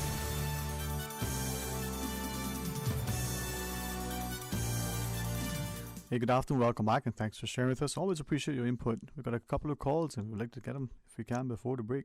Give each person a chance to share what they want. Mr. Biller, you were like that, was holding on so patiently. Thank you for calling, sir. Yes, Dwayne, Billy Simamba here. And good afternoon to you and your esteemed listeners and viewers. Amen. Good afternoon. It's very interesting. I mean, when I've been listening to the other callers talk about independence, and there's the usual dichotomy between those who say, well, let's go independent. Others say, let's not go independent. Now, the way I see this is that Cayman cannot continue to say, well, let's go independent in 25 years. You don't know where Cayman is going to be in 25 years. Okay?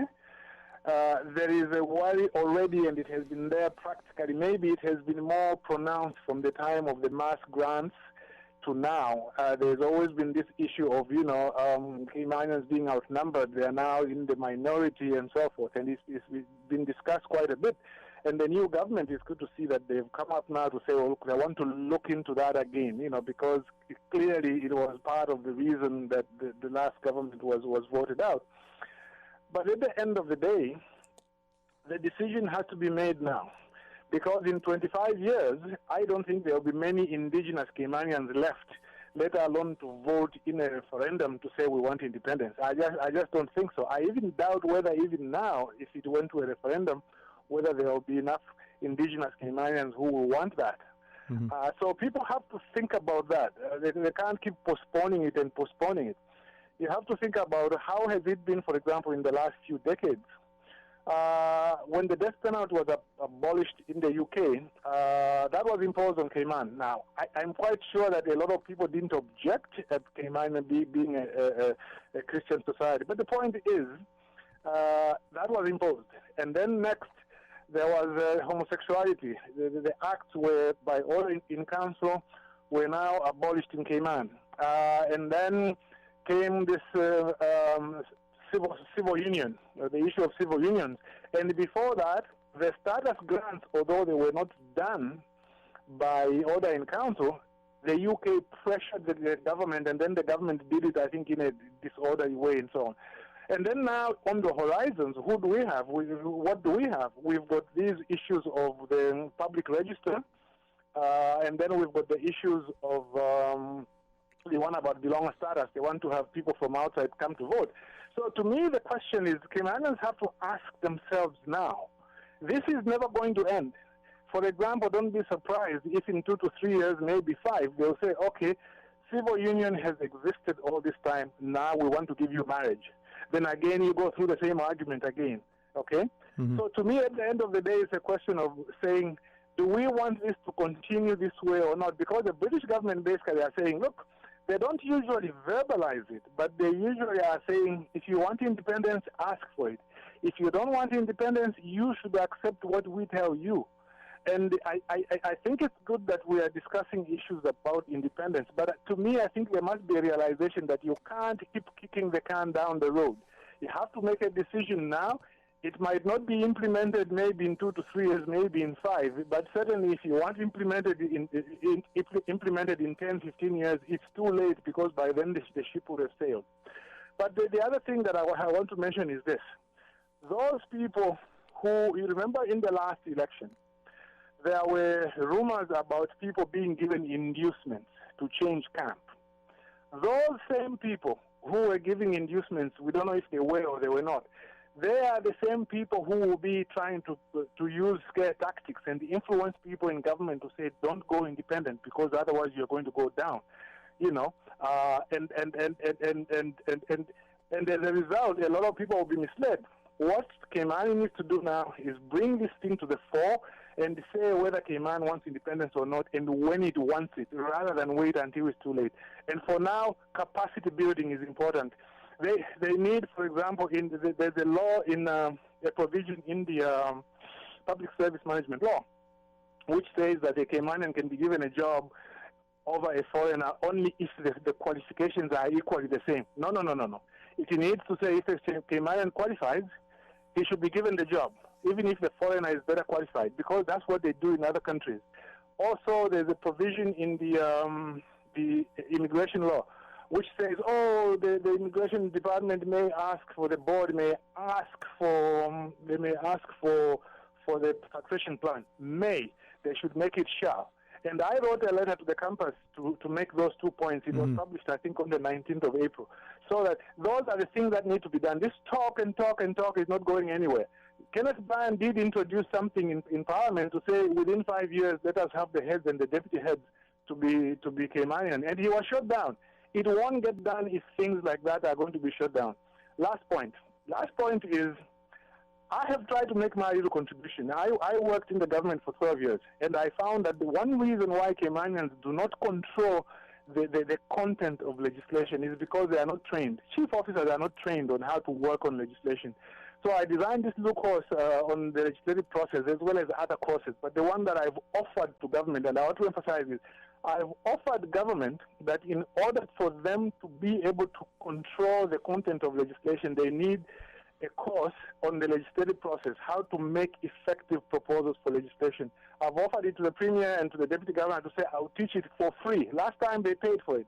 I'll teach it for free so that way they can be better empowered to be able to sit down with the Legislative Council and not be told by the Attorney General what to do, to be told by people in the private sector what to do, to be given the skills necessary for them to be in charge of that. And I don't know if the government are going to take me up. The course is for free. It's on the legislative process.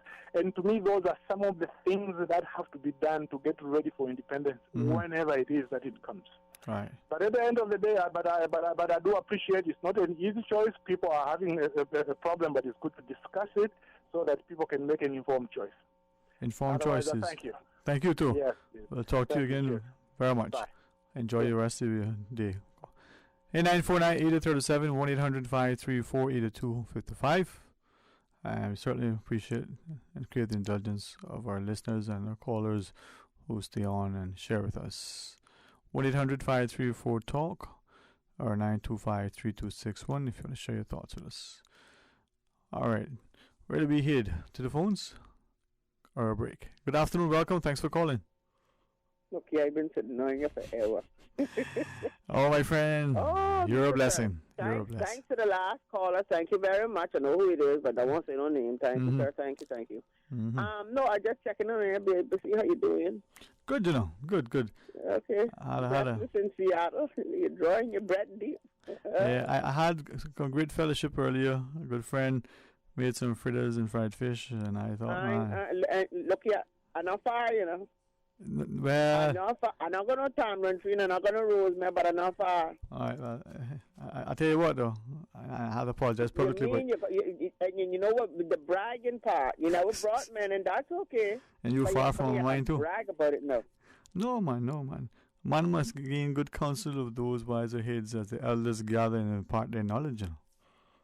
Yeah, but all I'm saying is you had all the food. Don't worry about.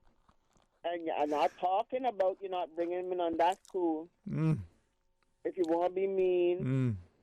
But to be mean-spirited now, to come and brag about it is the part. Oh, yeah. Okay. My apologies. No, that's all I'm saying. I was graciously acknowledging the hospitality and fellowship.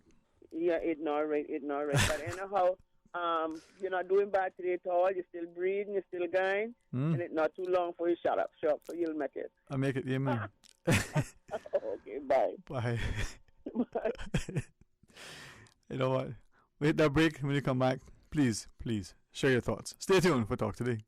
You are listening to Radio Cayman, the voice of the Cayman Islands. Today's biggest news. Radio Cayman. Your voice, your choice. Local, regional, international. This is Headlines from Radio Cayman's newsroom. Today's biggest news.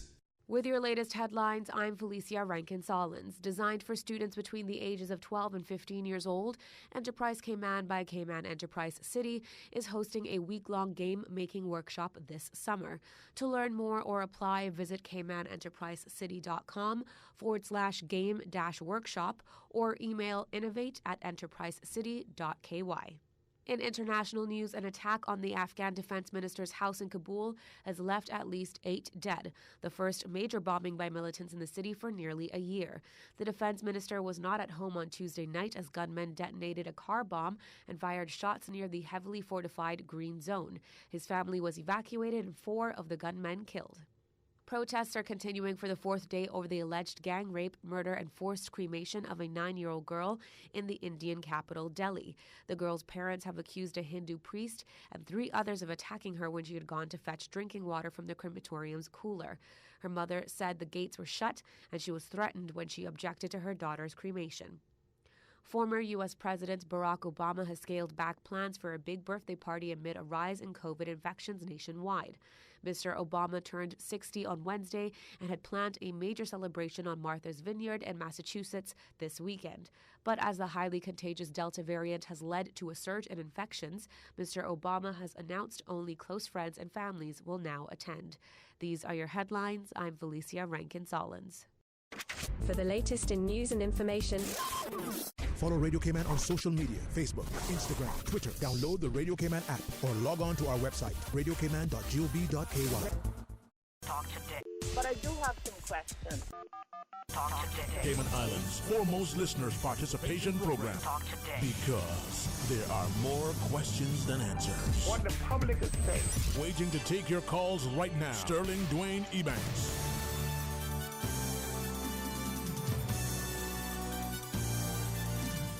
Hey, good afternoon. Welcome back. Thank you for joining us as we invite you to be a part of the discussion. Let's go straight to the phones. Hey, thank you so much for your patience. Good afternoon and welcome. Good afternoon, sir. How's everybody doing today? Doing well, yeah. Very thankful, I believe we all are. And you? Yes, sir. Same here. Good to hear. I just wanted to call because I've been listening to your show a lot lately, and thank you. Because as a young Caymanian, I'm very concerned as to where Cayman is going. Right. Right. At this moment, I make a good salary. I have my own company, and I still can't afford to buy a decent piece of property. Right? Wow. It's a challenge, huh? Sorry, caller? And, hello, sir?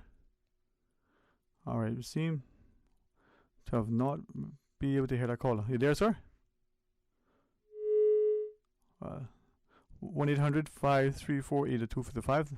If that caller is able to, not quite sure what transpired there, but if you can make sure that the caller knows, please try your best back. Let's go to the phones though. Good afternoon, welcome, thanks for calling. I say good afternoon, Mr. Stern again. Welcome back again, sir. I got a story to tell you, man. I tell you, I can read probably about 55 books. Well, you should start one, man. But no. I keep it all in my mind. No, man. Yes, sir. All right. You imagine somebody would look at me and ask me if I want to marry for money. Well, people are married for more and got less. And people have obviously, married and found that was what they were missing. But yeah, but I'm not interested in what she got in her pocket. Yeah, well, I appreciate it, man. But let us, if you would, though, try to reconnect with that last caller. I don't want to be dismissive of you, but yes, sir. But one more thing, if you don't mind. Yes, sir. I say I prefer to be like Georgia Porgy. Well, but they said Georgia Porgy pudding and pie. Yeah. All right. Well, thank you for that, man. Let's hit the line, though. Good afternoon. Welcome. Thanks for calling. Hey, good afternoon. All right, 949-8037, 1-800-534-8255. The young gentleman that called earlier, not quite sure what happened. He was, his thoughts definitely were starting to resonate, and hopefully, his opportunity to call us back would work. But he was saying, as a young man, well positioned, and having a challenge purchasing property. Hey, good afternoon. Welcome. Thanks for calling. Hey, Dwayne, that's me. I believe it is, yeah. Is it you? Hi, sweetheart. How are you? Oh, blessed. It's been a long time. Yeah. But I tell you what, I hope people don't get offended that you use such endearing terminology to address me. This world is upside down. Right is right and wrong is wrong, but no more. Manians. You know how, Dwayne, but you've been around. I don't know if it's almost as long or a little longer than me. Hey, we're still young. you know how that goes, right? Mm-hmm. Yeah, I remember one time I missed and I say I said dear to a man and he told me, don't you call me dear. Mm-hmm.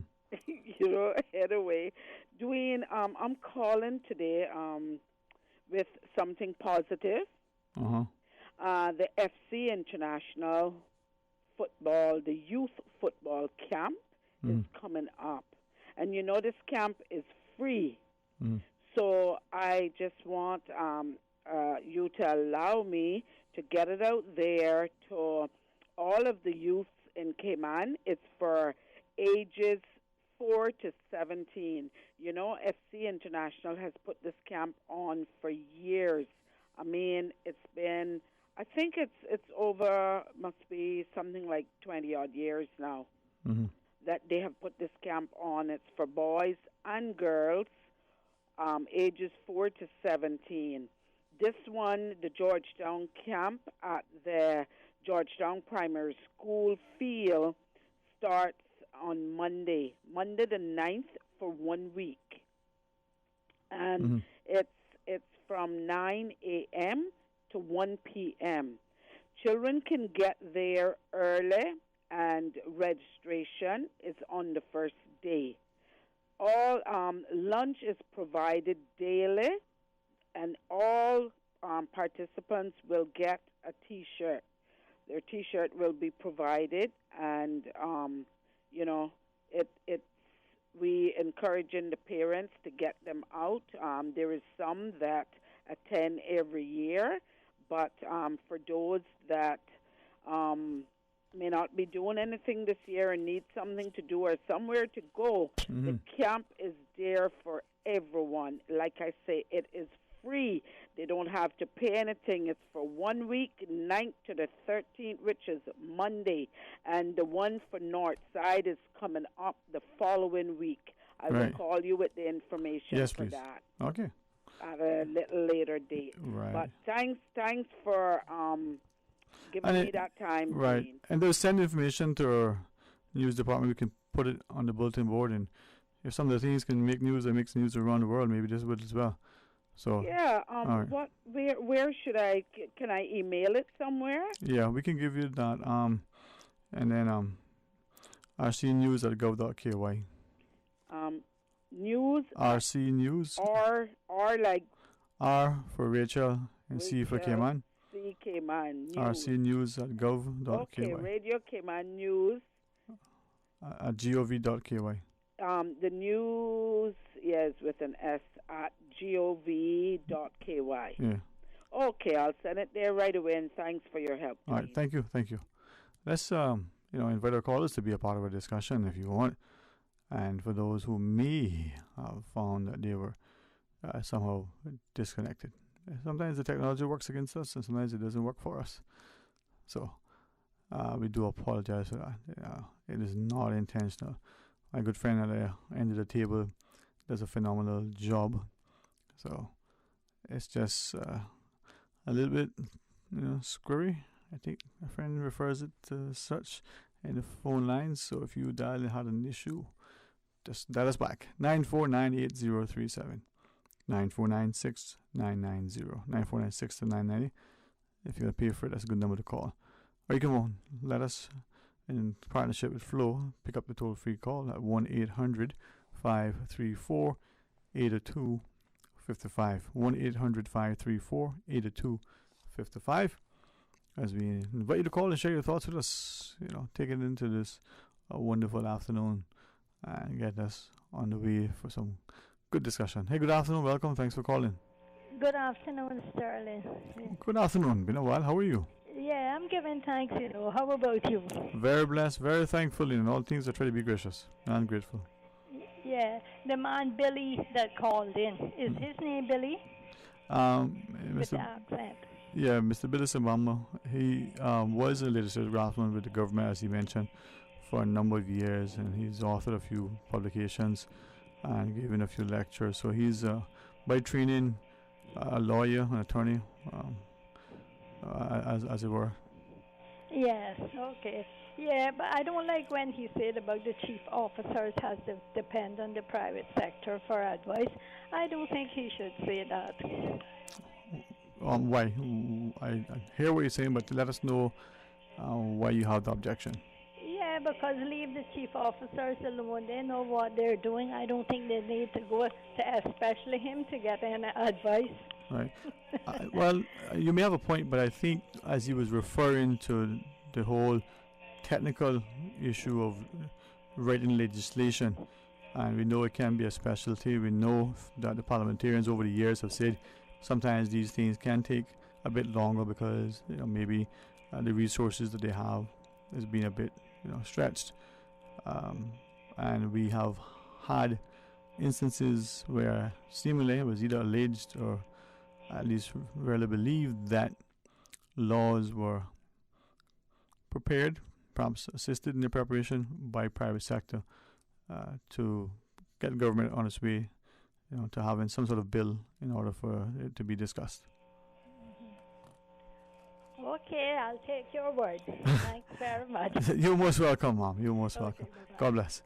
And it is good. I appreciate the caller sharing in that perspective. And for that, maybe I can ask, are we able to get a partnership where, on one hand, we're not in a place where there's a heavy-handed government that dictates, directs, and somehow frustrates the system with bureaucracy, but then on the other, you don't have a public sector being abused, misguided, misled, used, and otherwise, taken advantage of by a very skilled private sector. Let's see if we go to the phones. Hey, good afternoon. Welcome. Thanks for calling. Oh, hello. Hey, welcome. You were calling just now, right? Yes, sir. Yeah. We do not know what happened publicly on behalf of everybody, including the Queen. We want to apologize for that. But you were sharing about the challenges of private property and even Yes. Right. Yes, sir. So like what I was saying, all right. As a young kid, right, it saddens me to know to even have to think about going to the next country to get a better living, right? Mm-hmm. Because I can't live in my own country. I can't own a property in my own country, right? And it upsets me even more to know that if it happening to me now, only God knows what will happen when my kids grow up. Yeah, what future will they face, right? Cost of living is so high. I don't see the government doing anything in regards to trying to get it down. They have this off reg, but in all honesty, I think off reg is just a rip-off, right? I don't feel like they're doing what they're supposed to be doing. Mm-hmm. Gas prices go up every time oil goes up, but when oil go down, the gas prices do not go down, right? Rent is a joke right now. You're paying $1,500 for a one-bedroom apartment, right? When the mortgage is the bank is denying you a mortgage that you'll be paying the same $1,500, if not less. Right, if not less, right? Right. So I really don't understand that part, mm-hmm. right? Another thing, right? All these developments that the government is approving, right? Giving all these waivers and whatnot. I don't understand why the government should be giving these billionaires and millionaires these waivers when us, the Caymanians, are suffering, right? And we can't get these waivers. Right, those millions of dollars that you're giving away in waivers, you could be putting back into our community, putting it in areas where we really need things to be addressed. We have an issue in Cayman with mental health, and it just seems to be put on the blind side, right? Mm-hmm. We have issues in Cayman with poverty, and that's why a lot of the young kids nowadays are doing the things that they're doing, because mom and dad barely making ends meet. The one or two friends that they have that can't afford these luxuries, they want it too. So mom and daddy can't get it from, they'll find a way to do it, right? And then that's when it goes to robbing, stealing, this, that, all a bunch of different stuff, right? I remember there was a study a few years back, right, that would I don't know how much money was paid for it, but I know a good money was paid for it. It was not cheap. About criminality in Cayman, right? That's the Yolanda Ford report. Yeah, right? Why did they not put this report to use? You know, that report highlighted so many different areas, right? And when you really analyze things, a lot of Cayman's problems, the roots were shown in that report, right? And for some reason, that report got swept under the desk and put in a file, right? Did you read the report? I read some of it. Okay. I didn't get to read all of it because I didn't have full access, but I read some of it, and well, if I you was into our elder as well, and we had a lot of discussions about it. And I only 28 years old, but I try to get involved in my community as much as I can. Yeah, man. I know as much as I can, right? Very proud of you. All these beach properties, right?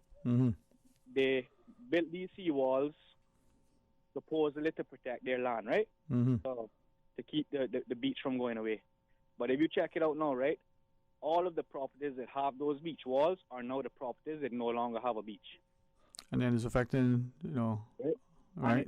And in all honesty, my honest opinion, I really feel like all of those beach walls were put up just to keep the locals out, right? It was really no intention of, to save their property. It was just a matter of, okay, that's a way to keep them off our property. Well, the question has to ask, in the absence of beach walls, we're seeing a growing practice where some sort of fence and rope or otherwise and a signage long down on the further side of the beach that, no access beyond this point.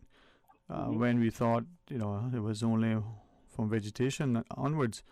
So again, enforcement and understanding. Naturally, we should respect private property, but there shouldn't be any encroachment on public spaces either.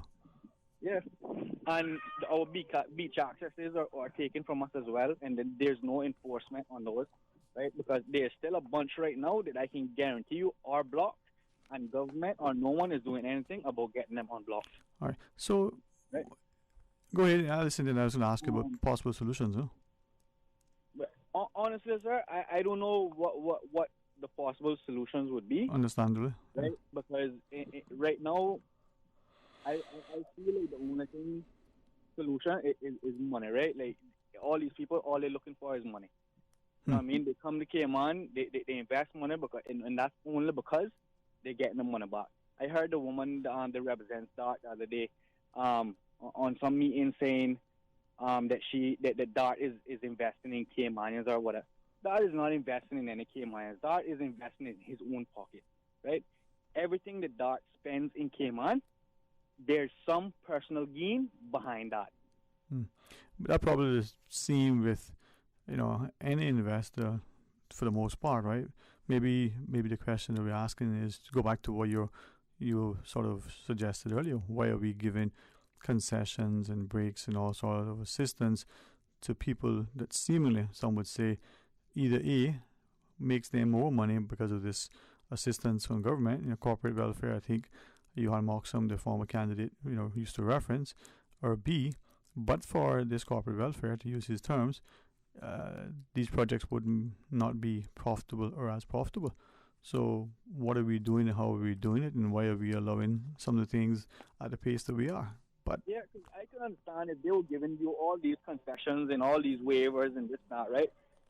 Because, okay, once the product is finished and the place is built, that would allow Caymanians to be able to afford it, right? But if you check out all of these properties on 7 Mile Beach, if you check out all these big properties, right, San Sebastian, Vela, all of these, right? How much Caymanians live in them? How much Caymanians can afford them? How much locals can afford them? They're all foreigners, all rich people. Well, yeah, let's ask two other questions, right? First, to your point. So let's say there's a proposed project that's coming online. And as alleged, we're hearing two things, One person made a the contention that is almost similar to sort of insider trading or conflict of interest or something. So while the project is being discussed, friend tell a friend, and they all run in the same circles, and they seemingly able to buy them up, and then sell them at some point out of near completion and make a few dollars. There may not be anything wrong with that. But others have alleged that some of these people who are buying up, seemingly, from what little they know, and not that they know everything, they question how is it that this person seemingly is working in this environment, able to qualify. As I've heard from a number of people, this was relayed to them directly by these people as co-workers or as other friends. Now, I didn't take it that this was being said to be malicious or in a begrudgeful way, but seemed to be relayed that they were shocked. So let's say, generic George comes to Cayman from Canada, since that's a nice, wonderful place, right? And is working in the hospitality sector or real estate or somewhere. And generic George, is able to get multiple mortgages from the banks to own multiple properties, and each one is paying his way back. But there's a lot of stuff being done around, and the evaluators are in bed with the real estate agents. For example, I know someone personally that is an evaluator, and he was telling me one day he was like, "Boy, I so pissed off to see what's going on." Right? He in Little Cayman, right? They had some properties selling for $30,000 a lot, right? Mm-hmm. These people, these real estate agents, went and found clients in Japan, right? Mm-hmm. And sold each one of these lots for $78,000. Mm-hmm. Right? Now, when they're doing stuff like this, right, and the evaluator is allowing it by jumping up the value and all of that to justify what the real estate agent is selling it for and whatnot, right? Mm-hmm. When all of this is going on and there is no one regulating it, right? What would we do, right? Mm-hmm. Cayman has become a monkey-see-monkey-do place. Right. But right? Go back to... Sorry, go ahead. Yeah, there's so many different subjects I can even talk. For example, the same-sex marriage stuff as well, right? Cayman has never been an island known for that kind of foolishness, right? I don't care what you want to do behind your closed doors. Mm-hmm. I don't care what you want to do inside your house, right? Mm-hmm. And I don't feel that you should be treated bad because of what you do behind your closed doors, right? Mm-hmm. But at the same time, I don't feel that you should come and force your lifestyle upon me and my children, right? Mm-hmm. And the government has now taken it upon it. With the last government, one thing I can agree with them was that they were fighting against it, right? You sure are? This government now has come now, Mr. Panton, he right up in the front of the bunch. Yeah. One governor, right? But hang on, the last government, I just want to make sure you feel that they were fighting against it. I mean, not sure, but you feel, say that was how the case was. That's was my understanding. They were trying to stop the whole same-sex marriage stuff. That was my understanding, right? And I could agree with them 100%. Right. We don't mind what you want to do behind closed doors, but please don't force it onto the rest of society. You know what I mean? Right. If you would be, can I give you two options? If you will, I'd like to get in contact with you off here. I can give you my number, you can call me, or I can ask you to leave it. I'm a good friend here, and then I can give you a shout. Which would you prefer? Either one is fine, sir. All right. Give him your number, and then I'll touch base with you. All right. I want to ask you one other thing, but let's talk more. Is there anything else you want to share?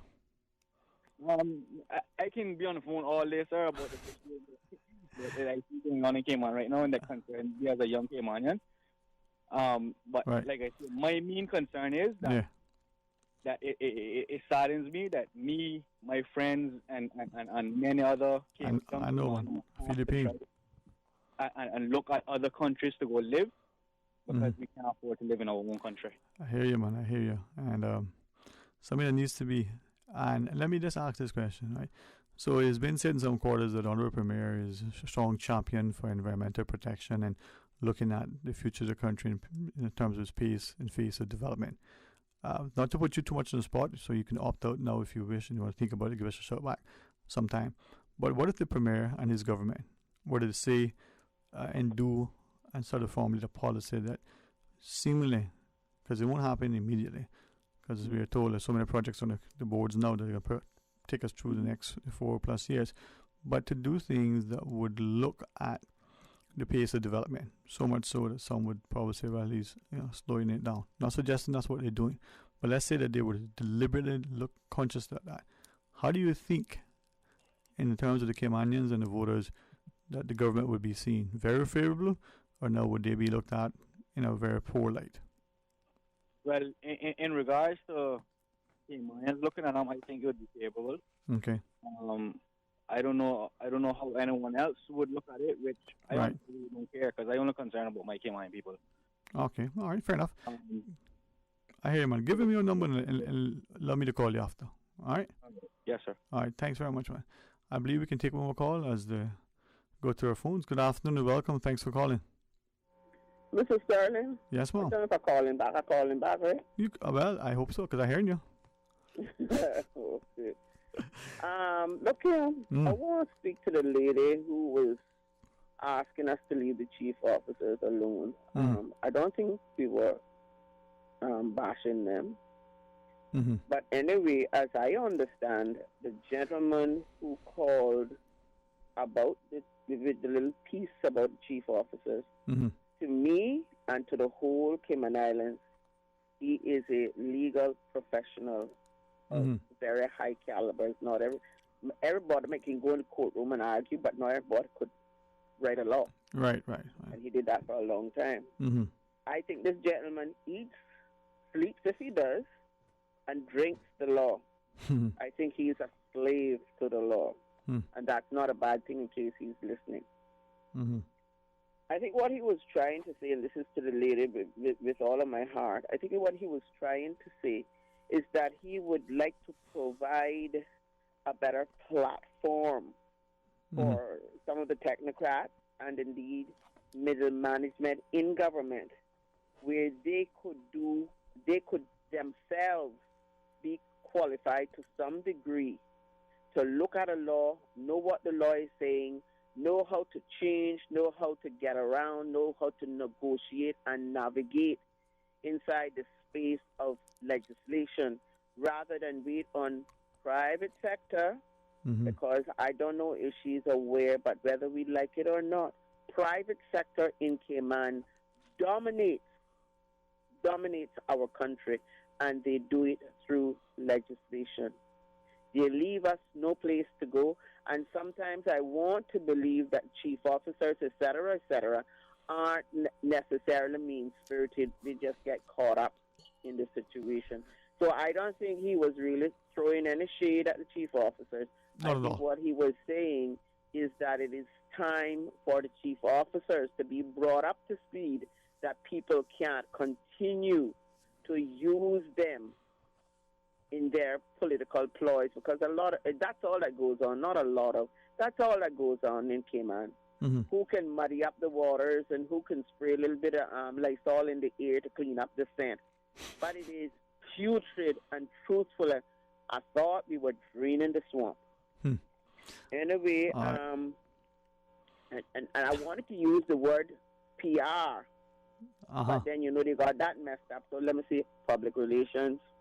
Yeah. The public relations really needs to be cleaned up, and clean that up for Mr. Balika, definitely. All right. Because I'm not good at nothing like that. All right. Well, I think I share the same sentiments, that his perspective wasn't to malign or castigate, or just maybe offer up added, what they say, tools and skill sets, to put in the toolbox. So thank you very much, huh? All right.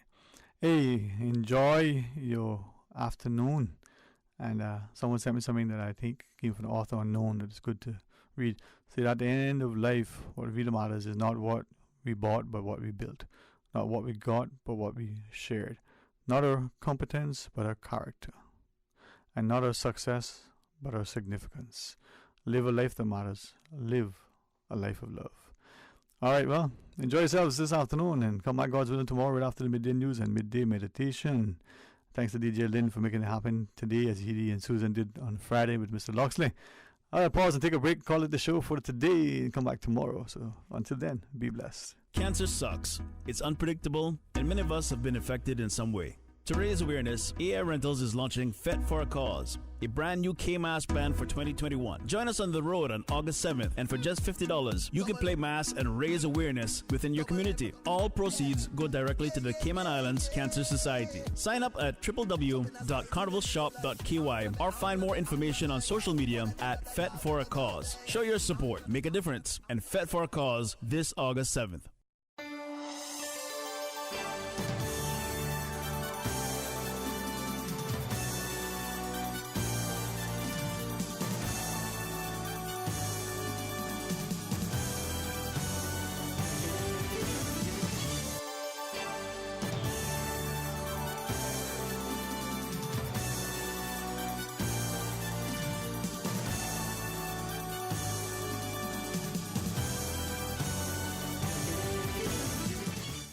Cancer sucks. It's unpredictable, and many of us have been affected in some way. To raise awareness, AI Rentals is launching Fet for a Cause, a brand new K-Mass band for 2021. Join us on the road on August 7th, and for just $50, you can play Mass and raise awareness within your community. All proceeds go directly to the Cayman Islands Cancer Society. Sign up at www.carnivalshop.ky or find more information on social media at Fet for a Cause. Show your support, make a difference, and Fet for a Cause this August 7th. Busy, busy, busy. Feel like there's not just enough hours in the day.